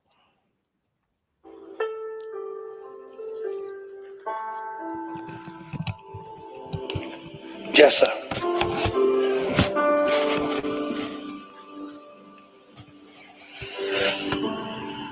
So a couple of nights ago, I had a dream where Oral Roberts was speaking to Todd. I didn't understand what they're saying, but I remember they were talking. And then he looked over and he saw me and he stopped. And he ran over to me and he put his hands over my eyes and he said, "What do you see?" And so I looked and I didn't see anything at first. And then all of a sudden I saw this elephant racing across my eye. And Oral Roberts said, he put his hands over my eyes and said, "What do you see?" And I said, I didn't see anything at first, and then all of a sudden I saw this elephant racing across my eyes, and it was dancing, it was going crazy, it had this big smile, and it was just going crazy. And I said, "It's a wild elephant. I see a wild elephant." And then I said, what's with the elephant? He said, "Exactly. What is it with the elephant?" And then I looked again, and in that vision, what was highlighted was the trunk of the elephant. I said, "It's the elephant nose." And he said, "Yes." And I said, "It's discernment." And he said, "Exactly." And then he says, "Do you see the lion?" And I closed my eyes again, and then I saw the lion. And the lion, it was just a golden lion, and I woke up. And when I woke up, literally, I woke up in the middle of the night, and I just felt like the Lord was highlighting things to me about the dream. And in the dream, I thought it was pretty ironic that Oral Roberts put his hands, he covered my eyes and said, "What do you see?" And I thought that was interesting because he's covering my eyes. Wait for it. Watch. And I felt like the Lord was saying that even more so now for the church today, we need to walk by faith and not by sight. What do you see? I didn't see anything at first until I really looked and I pressed in, and I saw the wild elephant. And so when the elephant came running in, and I said, "What is it with it?" So it's almost like, what's with walking by faith? How do you walk by faith and not by sight? By discerning the times and the Wait for it. It's worth it. just like the sons of Ishkar, discerning. That's what gives you hope when you're walking through a hard time and you're, walk by faith when everything around you looks dark and dim. Is discerning the times and seasons by getting a hope from God. Getting a hope from God. To be able to see, to discern the times and the seasons that's ahead of you. And the thing about the elephant, it wasn't just an ordinary elephant, it was a wild elephant, a wild elephant. It was radical, radical, radical, radical, radical.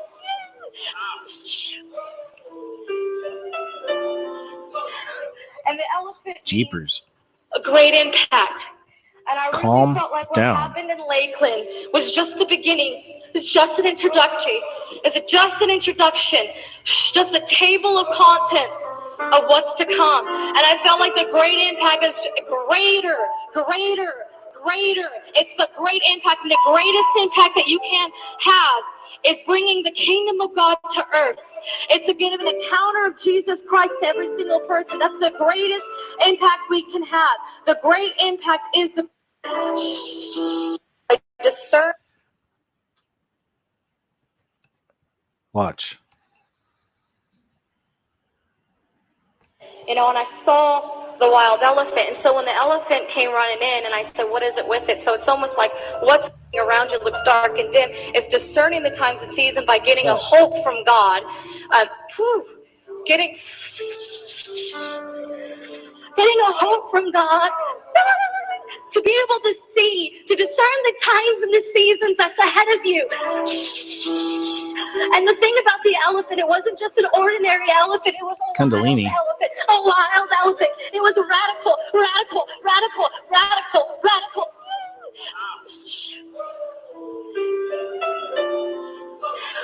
And the elephant means a great impact. And I really felt like what happened Jeepers. in Lakeland was Calm down. Where's that footage for doing this? This is what I'm seeing in forums the hope from God. I was telling you about. And they're building FEMA camps, and they're building burial sites in New York City, and there's trucks, and they're loading bodies in, and we're all going to die, and it's over, and the guillotines are coming, and man, she's still shaking. Jeepers, huh? Calm down, right? Calm down. Relax. Oof. Todd Bentley. Never heard of him. Meet Zerdan, known as the world's scariest cat. And here's another one that was sent to me by one of my subscribers. Thank you very much. They emailed this to me.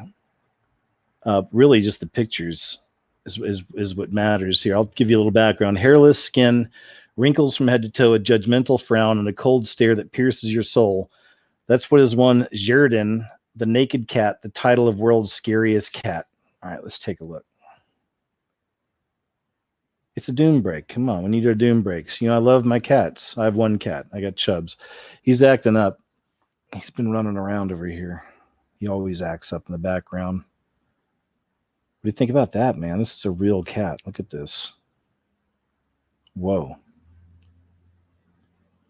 It's crazy, huh? It's like something out of a movie. They probably have put these things in movies. Would you want a cat that looks like that?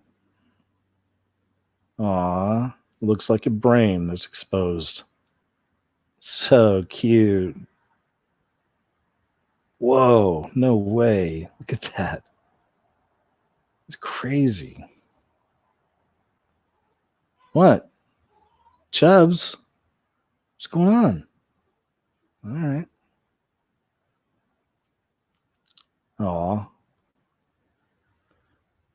Man, what do you think about that? Wow. Wow. Man, look at that. Scary picture right there, huh?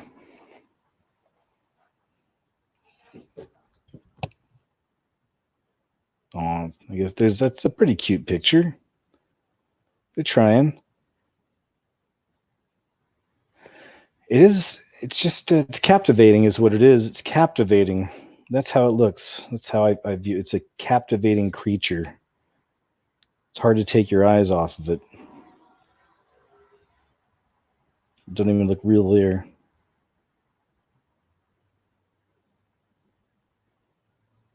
Wow. Captivating, right? Sorry, Chubbs. No offense. Yeah, there you are. You gonna say hi? Huh? Come on. There you go. Whoa, look at that. It's a mess. All right, you guys had enough of the cute cats? All right, we're done with the cute cats. Let's move on. Hey, but you know what else we have? Fresh. This is a new one this week. We've been getting lucky. Been a lot of flying humanoid videos coming out over the last few months. You know, these are always interesting to me.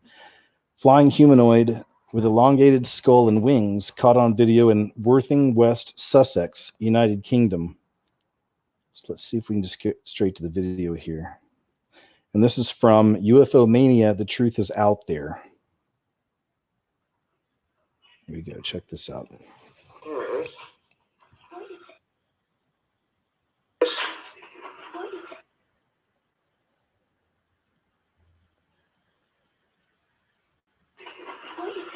No, zoomed in on it. It looks like it's landing.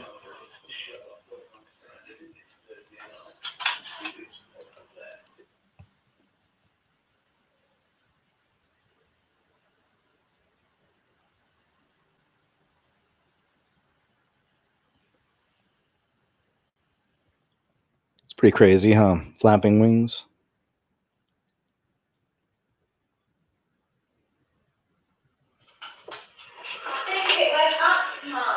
I'm filming it now. Yeah.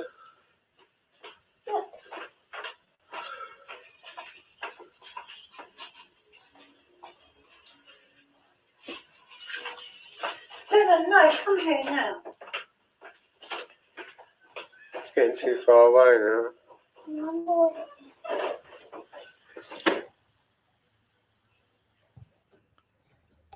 It's about the best he does. It's hard to get, I guess it's hard for him to get any closer to it, but just wanted to share that with you once again. Another flying humanoid in the news. Well, our news. Meanwhile, in East Oakland, this is East Oakland in the middle of the pandemic, where the strict shelter in place there's strict shelter in place orders taking place right now, and this is what's going on in Oakland, in California.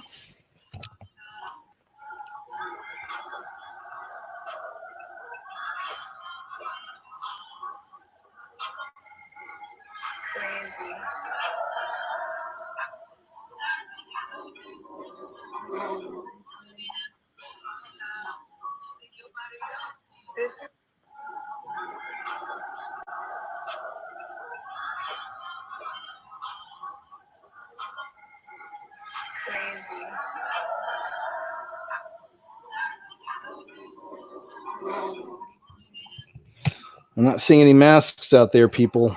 Come on. I'm not seeing your masks on. Irate Dollar Tree shopper arrested after fight over social distancing, cops say. Well, I don't think that's the story. Here it is. Let's see if I can close this out. A man upset over social distancing measures was arrested at a Dollar Tree in Madeira Beach. According to a police report, from the Pinellas County Sheriff's Office, deputies were called to the discount store after an employee said she had been attacked. There's the guy that did it. He's the one. The victim told deputies that Stephen Finelli had kept the line and put his things in front of another customer's at the cash register. The cashier requested that Finelli step back to his place in line and respect social distancing rules amid the C-virus crisis. The defendant became irate, according to the complaint. When the victim began removing his items off the counter, Finelli struck her and pushed her in the chest, the report said. The deputy was able to corroborate the story by looking at store surveillance video. An independent witness also stated she observed Finelli strike the cashier multiple times. The 55-year-old Florida man was arrested last Friday on a battery charge and held on $2,500 bond. Wow, that's nothing. Over the weekend in Key West, a father and daughter were attacked with a baseball bat by a group of partiers after they complained that they should be practicing social distancing. Police were unable to track down the assailants. I wonder if there's a video with that. Let me see.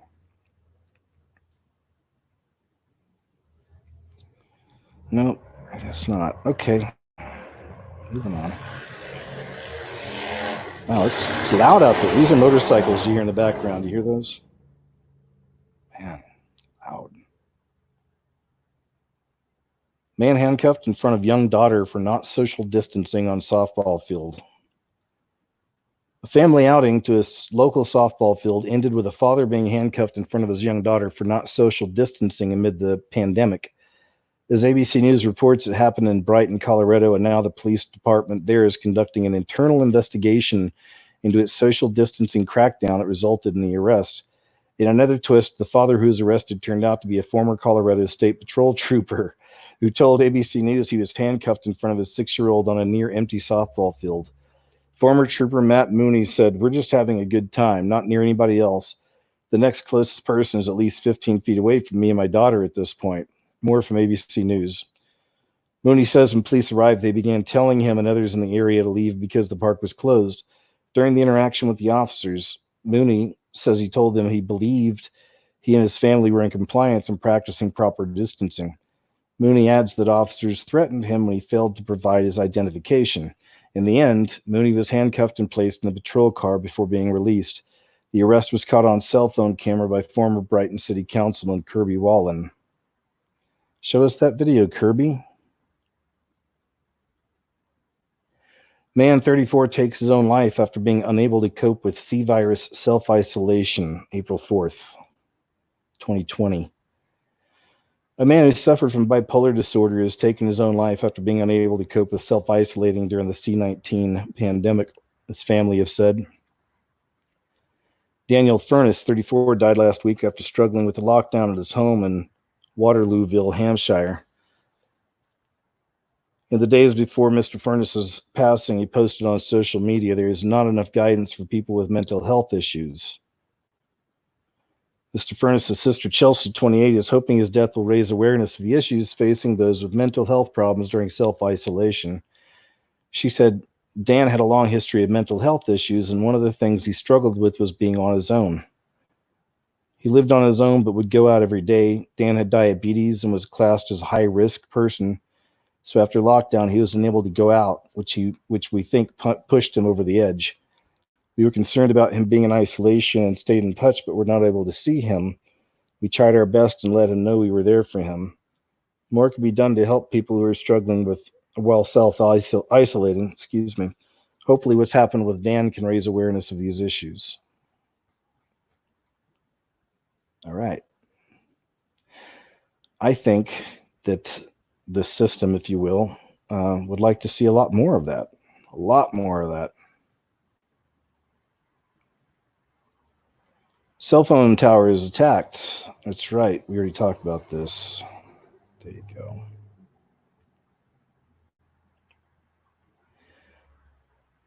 YouTube moves to limit spread of false C-virus 5G theory.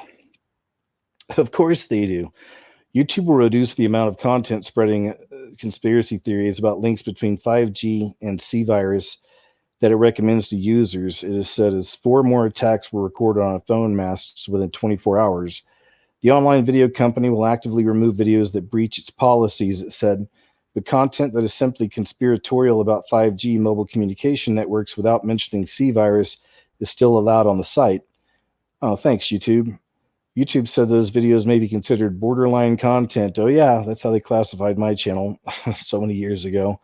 And subjected to suppression. That's right, they suppress us, including loss of advertising revenue and being removed from search results on the platform.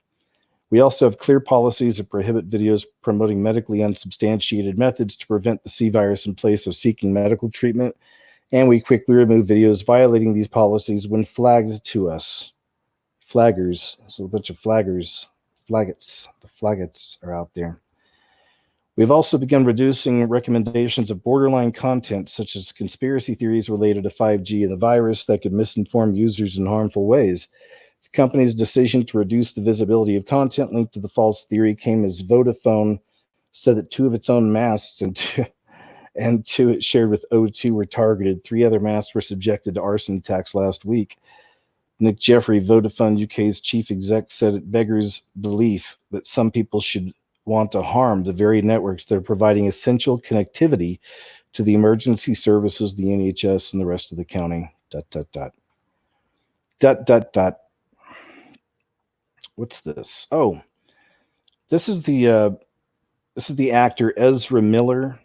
He's one that has been used. I believe he's part of the agenda, of course, to push this pansexuality. You see him pushing the pansexuality. His first movie is one of the most disturbing thrillers, I'll say, not a horror film, but thrillers I've ever seen. And I went to film school, if you didn't know, so I have a background of horror and sci-fi and all that, but I've always been into that kind of stuff. And it's a movie called We Need to Talk About Kevin. And go into it blind. It's a very powerful movie if you're okay with the thrillers and kind of scary stuff. If not, avoid it at all costs. But it's a very powerful movie about an incredibly dangerous narcissist child, an extreme narcissist. It's all about the damage, an extreme narcissist, a psychopath, even psychopathy, a psychopath, just how dangerous these people can be and how cunning. I look at it like a study of the tares, from the wheat and the tares in the Bible, the tares, the race that look like us, but they're hollow on the inside, something like that. That's the way I've always just perceived it myself. But powerful movie. Now he plays the Flash on the TV shows, DC Legends and some of these Warner Brothers TV shows, I believe. He plays the Flash now, a superhero. But somebody filmed him here. He bumped into a fan that put her hands up, like, oh my gosh, all excited. And then you'll see how he reacts. And it is kind of strange. It's a gender fluid actor here, a pansexual. All right, so go easy on him, guys. He doesn't know which pronoun he is yet. Learn it? Did you want to fight? Is that the deal? Whoa, bro. Fight? You want to learn it? Did you want to fight? Is that the deal? Whoa, bro. Fight? Learn it? Did you want to fight? Is that the deal? Whoa, bro. Fight? You want to learn it? Did you want to fight? Is that the deal? I'm trying to see her face if she seems concerned. I don't know the context of this. For all we know, these people are friends and just goofing off. I don't know. But then the guy's saying, whoa, bro. It's like maybe he's realizing, like, whoa, man, calm down. Calm down, right? That's the phrase for the calm down. Relax. All right, take it easy. Learn it? Did you want to fight? Is that the deal? Whoa, bro. Fight? You want to learn it? Did you want to fight? Is that the deal? Whoa, bro. Fight? I don't know. Kind of weird. I mean, I don't know about you guys, but I wouldn't do that with a female friend anyway. You wouldn't treat a female friend that way. Right? Pushes her up against that thing with his hands around her neck and then throws her down on the ground. I don't know. Maybe you and your lady friends play that way. I don't know. This was an example that a lot of people have been putting out there about a crisis actor, they call them. It's a pretty obvious one here, but just thought I'd show you. Of course, it's on CNN. What we have to see, like, with me being so young, I didn't ever think that I would see this amount of... Let's watch it right here. All at one time. I mean, you think about it, throughout your nursing career, you're going to see a bunch of them, but all at one time, I don't know how to explain the feelings. Remember, the hospitals are all empty right now, mostly. Sorry. All right. Look at the laugh. Look at the laugh right here. Look at the laugh right here. Look at that. Oh my God. She's so emotional. That's so genuine, right? That's literally the nurse that's been through hell and back. Tell me that's not the fakest shit you've ever seen, man. CNN, fake fucking news, bro. Hey. What we have to see, like, with me being so young, I didn't ever think that I would see this amount of... Let's watch it right here. All at one time. I mean, you think about it, throughout your nursing career, you're going to see a bunch of them, but all at one time, I don't know how to explain the feelings that I have for it. Like, it's... Sorry. All right. Look at the laugh. Look at the laugh right here. Look at the laugh right here. Yeah, there we go. Oh my God. Yeah, she's seen it all, man. So they're digging holes out behind the hospital right now just to put all them bodies in, guys. It's terrible. It's the worst thing I've ever seen. It's woo, man. Does anybody have a donut and a coffee? Here's another UFO video. This is from Anderson Rodriguez from April 3rd, 2020. Lots of views on this one. It's a good catch there. Check this out.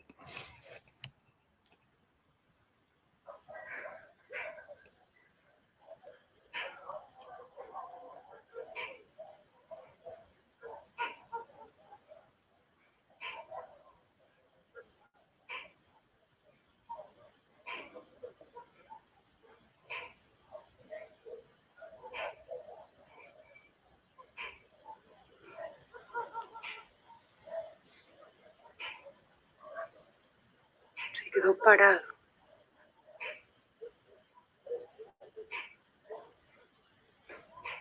Gamu, ven.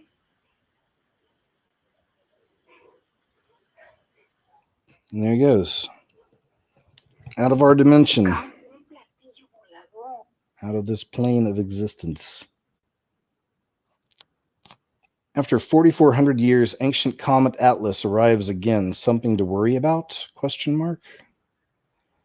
Now, this ancient comet visited our solar system approximately 4,400 years ago when the Great Pyramids were being built in Egypt. Oh, there's a video. Darn, I thought it was a story. Anyway, I'll have to save that. That's already saved. That'll be a good one to return to. I'll look at that on my own, and that might be worthy of adding into a video that's pretty interesting. Comet Atlas stuff.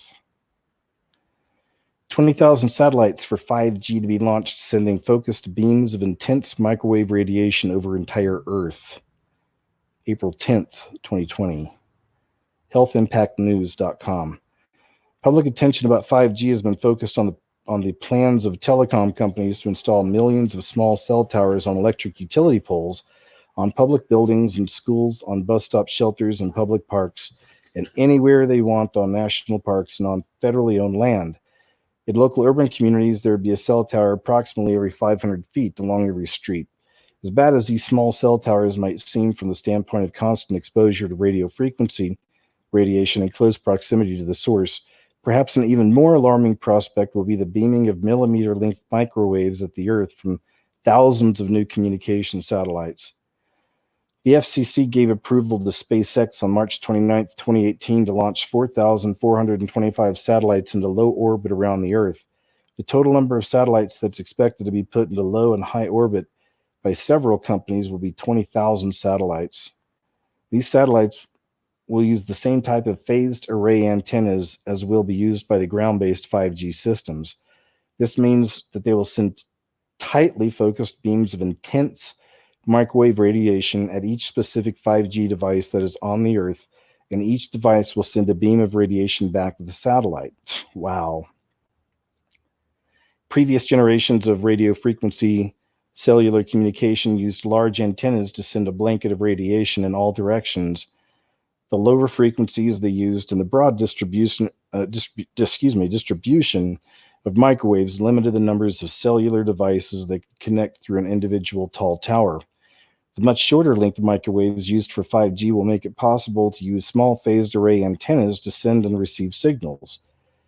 Phased array antennas consist of clusters of hundreds of tiny antennas that work together. Okay, this is getting into the mechanics of it all, which I don't really care about. Anyway, if you want to read the rest of that article, look it up. Health Impact News, 20,000 satellites for 5G to be launched, sending focused beams of intense microwave radiation over the entire Earth. That'd be a good one to check out and to share, I would say. It's pretty interesting footage of underground fires in the United Kingdom. Check this out.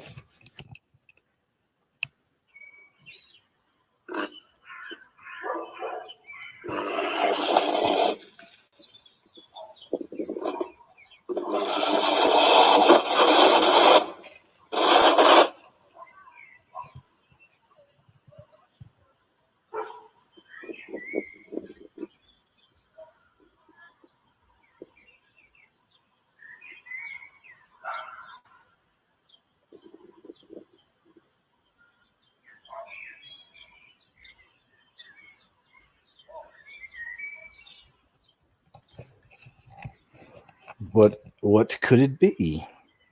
I wonder if we'll be seeing more footage of something similar to this as these wars taking place underground start taking place.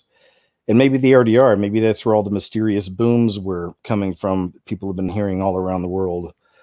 Seem like mostly in America. So maybe that was tied in with that as well.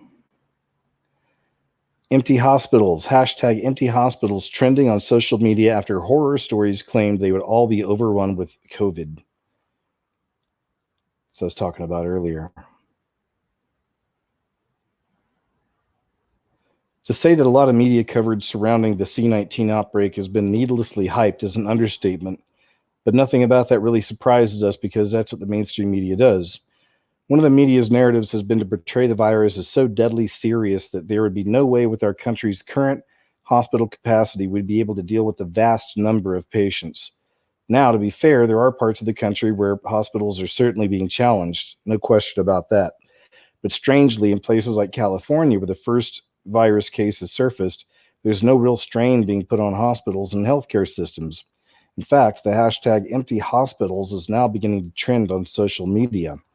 Americans who may have been concerned or motivated by stories of perpetually crammed emergency rooms and orders for 100,000 body bags began driving around to check the status of their local hospitals.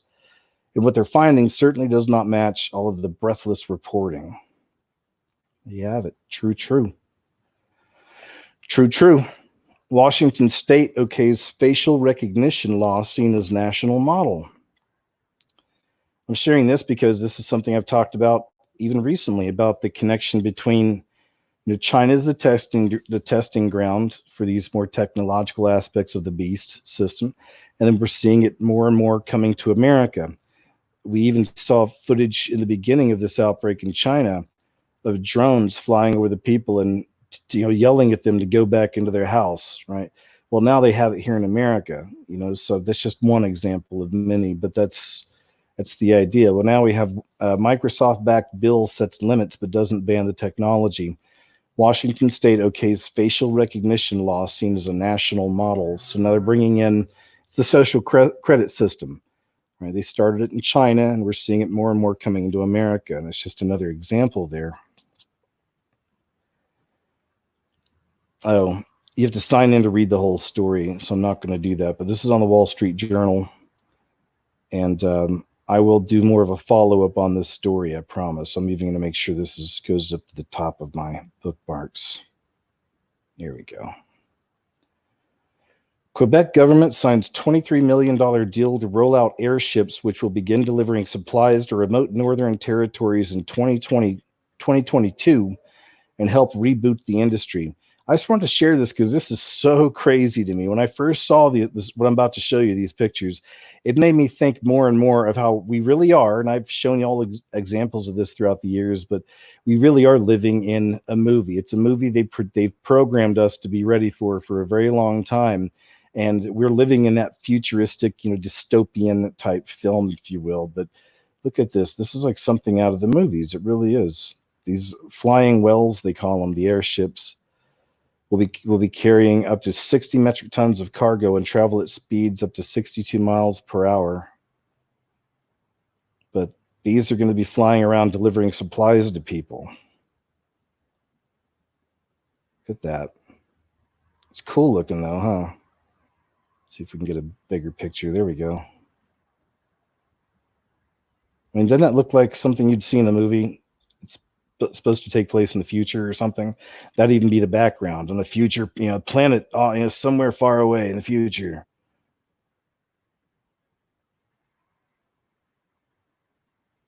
Flying wells, cool looking. There's one with stripes. Let's see if there's more pictures. No. All right, there you go. Los Angeles suicide hotline has received upwards of 1,500 calls in March, 75 times the previous month, over fears of getting the virus and related anxiety about eviction, inability to pay bills, and losing loved ones.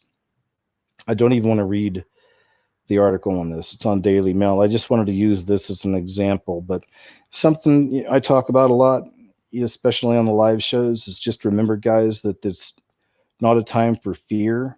It's a time to see miracles. I believe that. This is a spiritual time, or a time just not spiritual, because I know that can be used for anything.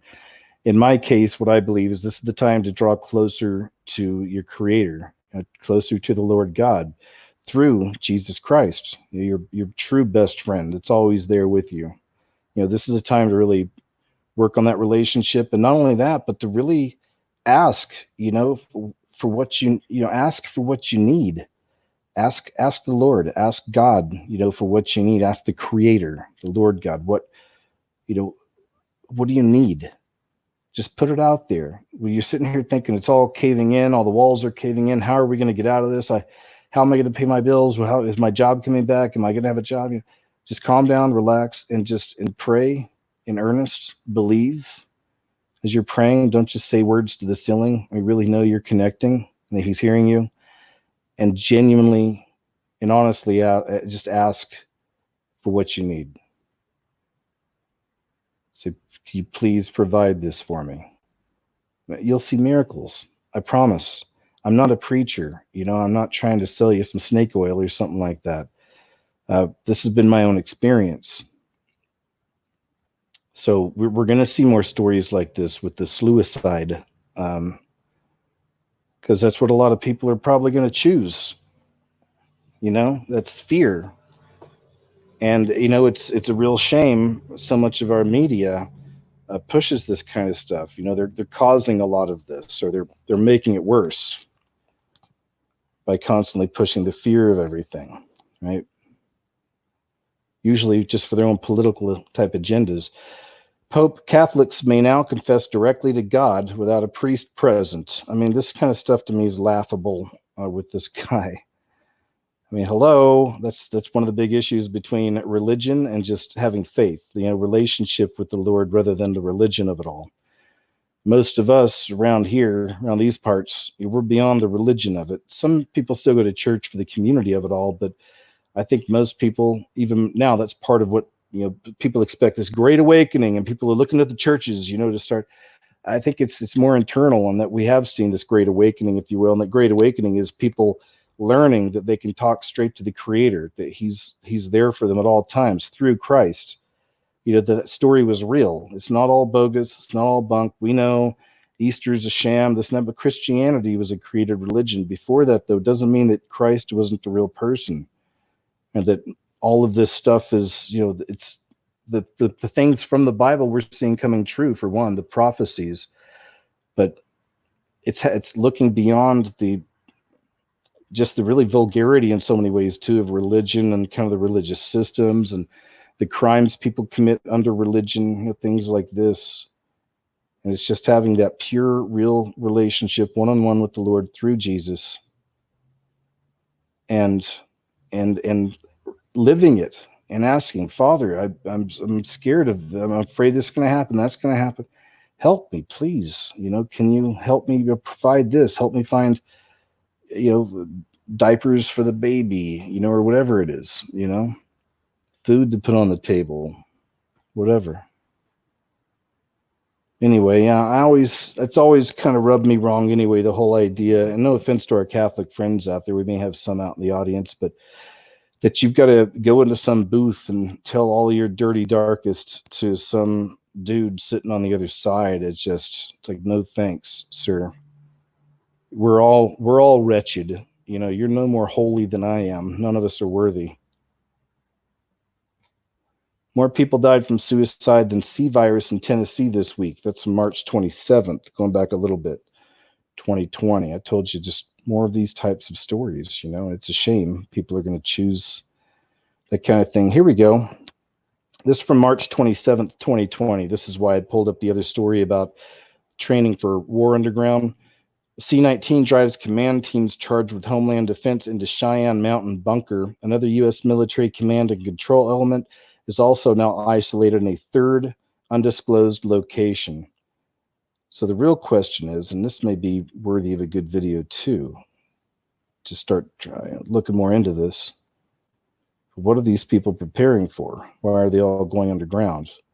We know we're not going to get anything juicy from this right here, but it's from the drive.com. But U.S. Northern Command has dispersed essential command and control teams to multiple hardened locations, including the famous Cheyenne Mountain Bunker complex in Colorado, as well as another unspecified site, and is keeping them in isolation.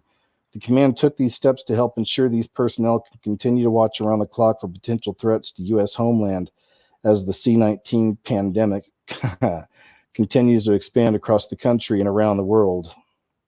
So see, I told you, we're not going to get anything necessarily real from this. I think I'm going to save this I'm going to have to put this into a video or just do a live show on this story alone. I'm going to look into this more, okay? Because we're starting to see some action. That's interesting. Tallest waterfall in Ecuador runs dry after mysterious sinkhole opens up under the river that feeds it. The San Rafael waterfall in Ecuador has run dry. Local officials have traced the cause to a large sinkhole that opened beneath the river that once fed the falls. Located in Cayambe Coca Park, part of the Ecuadorian Amazon near the border with Colombia, the falls ranked as the tallest in the country at more than 500 feet. Cool.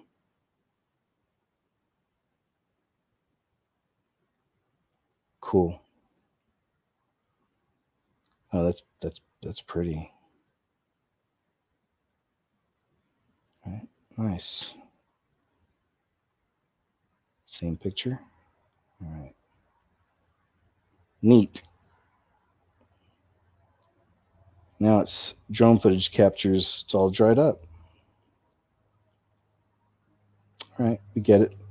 Thought I'd share. Any reason to throw a waterfall in there? You know me. You know me and waterfalls. Pope Francis says pandemic is nature's response to human inaction over climate change. Again, this guy is such a stooge, isn't he? He's so obvious to most of us. He still has an audience, a huge audience, but I think a lot of us get it. He's a stooge. False prophet, most likely. I mean, he is an obvious false prophet, but perhaps he is the false prophet from the Bible.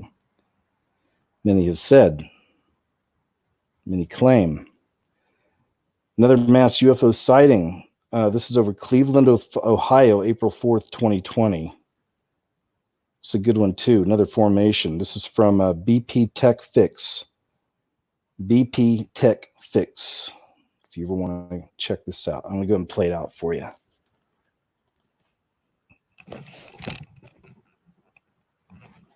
There may be some language on here.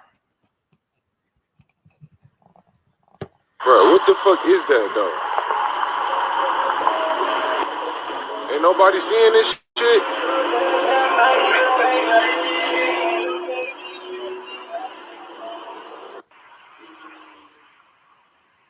Bro, what the fuck is that, though? Now they lightweight disappearing now.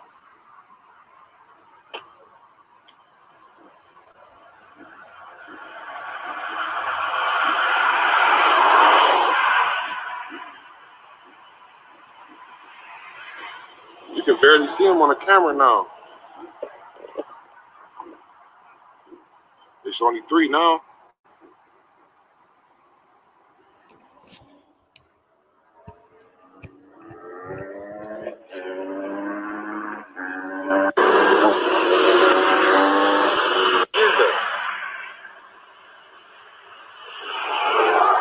Man, what the fuck is that? I have no idea, but I'm about to get a closer up though.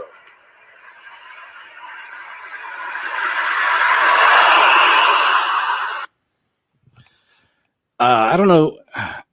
Has anybody seen footage of the Starlink satellites? I don't know if that's a thing. It'd be interesting to see some footage of the Starlink satellites. I don't know if there's anything out there, but I believe those are typically launched a lot higher up, than the things we're seeing in our atmosphere, these orbs. But I'm just thinking off the top of my head, I wonder what that looks like.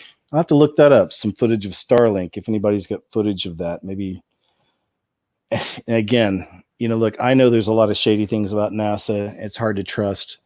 So I was going to say, maybe you can go to the ISS footage, but then that, I don't know. But then there has been some really cool UFO footage pop up on some of these ISS cameras. Really interesting stuff. So there you go, guys. There's that footage right there. I think at the end is really weird. The big thing kind of comes into screen. Yeah, like something else pops up, but so just like trillions of these things descending someday out of the sky. Can you imagine if that's what it turns out to be? Turning night to day or day to night. What the fuck is that? I have no idea, but I'm about to get a closer up though. It's weird though, huh?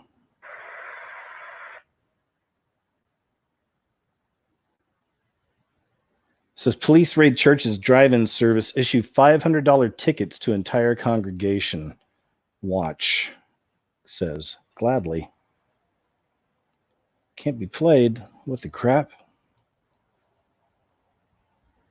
Police in Greenville, Mississippi raided the parking lot of Temple Baptist Church during a drive-in prayer service and issued $500 fines to everyone in attendance, including many elderly congregants. Pastor Arthur Scott told the Todd Starnes radio show that he was astonished by the actions of the police department and the mayor's office. I warned Americans this could happen in my new book, Culture Jihad. One of the police officers said the mayor wanted to make an example of our church, the pastor said. I told them to get some more tickets ready because we'll be preaching Sunday morning and Sunday night. We've been doing it for 3 weeks, he said, but Mayor Eric Simmons and the city council that banned churches from hosting drive-in theaters. It says, but that was a weird sentence. The city of Greenville put in place an executive order that orders all church buildings closed for in-person and drive-in church services until the state of Mississippi shelter-in-place executive order number 1466 is lifted. I wonder if there's a meaning on 1466 biblical. I don't know. Churches are strongly encouraged to hold services via Facebook Live, and yeah, we know all that stuff. All right, there you go. I kind of wanted to see the video, but I guess not. Oh, this is a pretty crazy one. It says karma must have got him. Things go wrong for this thief. I don't know what happens to this guy, but watch. Right after he robs these people, watch what happens to him. This is pretty weird. Oh, I don't think there's any audio, so we'll just kind of... So this guy comes up packing, pointing at the people. This other guy's just kind of grabbing stuff. I think he grabs something from this lady here. And watch what happens to him.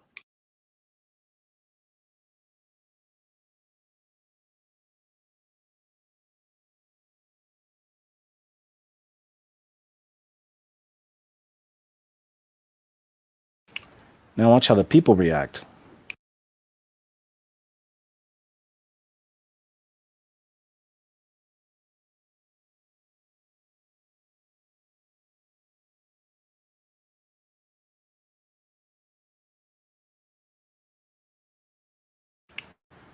Crazy, huh? All right, that's drugs or something. Oh, what is this? It's World Star Hip Hop, but I thought I had a video I was going to show you on here.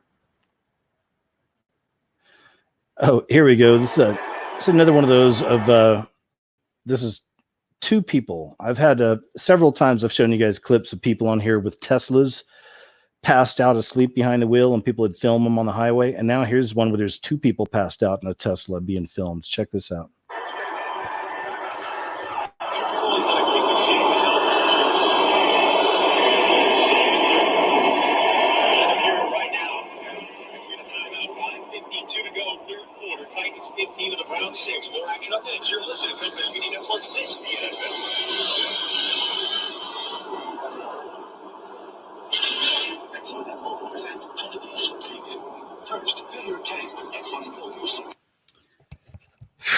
I don't know, man.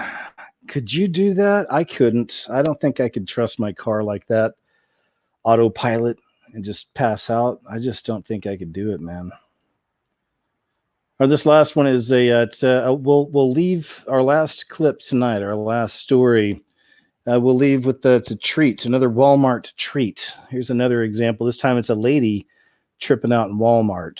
So we'll check some of this stuff out here.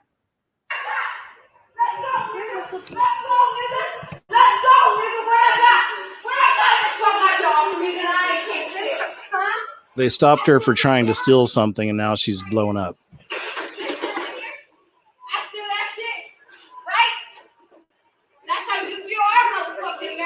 Yes, I am.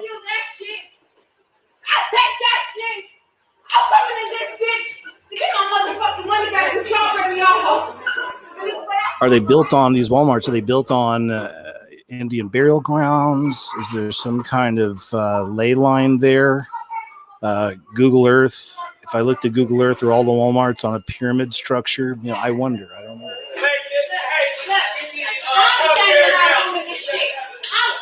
What is it? No. What is it? What I see from you guys, huh? Okay, I think I've had about enough of that. I think we all have. It's always nice to see somebody spazzing out a little bit, but this lady just keeps on going and going and going. All right, man. So that pretty much concludes the stories for this evening. So, hey, I just want to say, man, thank you guys so much for being here. I hope you enjoyed the show. I hope you appreciate the break from all the C virus stuff, man. It's like, uncle, enough, right? We get it. We understand. But that being said, it's still important to keep track of a lot of what's happening. Tomorrow night, I've got another show, 7 p.m., same time. Jeff C is going to be with me. We're going to discuss a lot of these stories more in detail, more what's going on out there. So I hope you can join us. I'll be doing some more shows over this next week. Instead of a video, I'm going to do I think a live show on a subject. Then I want to do a show for the introverts, the INFPs, the empaths in the audience, and always working on new videos as well. Okay, so I hope you can join me. Patreon and PayPal friends out there, thank you so very much. I really appreciate you guys, man. You've kept me afloat and kept me going for so long. Thank you, and I'll keep going. I'm just now burning copies, DVD copies of the Scariest Movie Ever Made 2020. I'm going to get a P.O. box, so I'll offer those out for free. I don't know how much those I can do, but I'll explain later. But I'll give you a chance, because I can't sell them, but I'll give you a chance to get a DVD of it. I'm getting little business cards. On one side, it says, "Have you seen the Scariest Movie Ever Made 2020? On the back, it'll be the website, so they can go watch it for free. And I'll give you some of those with each copy. And I'm going to be planting those around my city as well. You know, it's just what I'm trying to do, plant little seeds, trying to wake people up through the movie more. So I'll stop rambling now. I usually like to give a little prayer at the end of these shows. So if you don't mind, I'll just say real quick, wow, Heavenly Father, thank you so much once again for us being able to assemble like this, hang out. All of us have our own mind, our own points of view on things, but I'm grateful we can all come together. Many of us in your name, many of us in the name of Christ as well. So thank you for this community of open-minded people, how we can all come together and still respect each other. Father, please be with all of us. Help us to continue on with what's happening in our world right now with not a spirit of fear, but of comfort and of peace, and stay aware and to watch all that's happening out there and keep each other informed as well. I thank you, Lord, and I love you. And in Jesus' name I pray, amen. All right, guys. Hey, once again, thank you, man. More stuff on the way soon. Keep your eyes peeled for the show tomorrow night, and more stuff coming up shortly after. Moderators, thank you so much. I really appreciate all y'all done. Take care, everybody. I'll talk to you soon.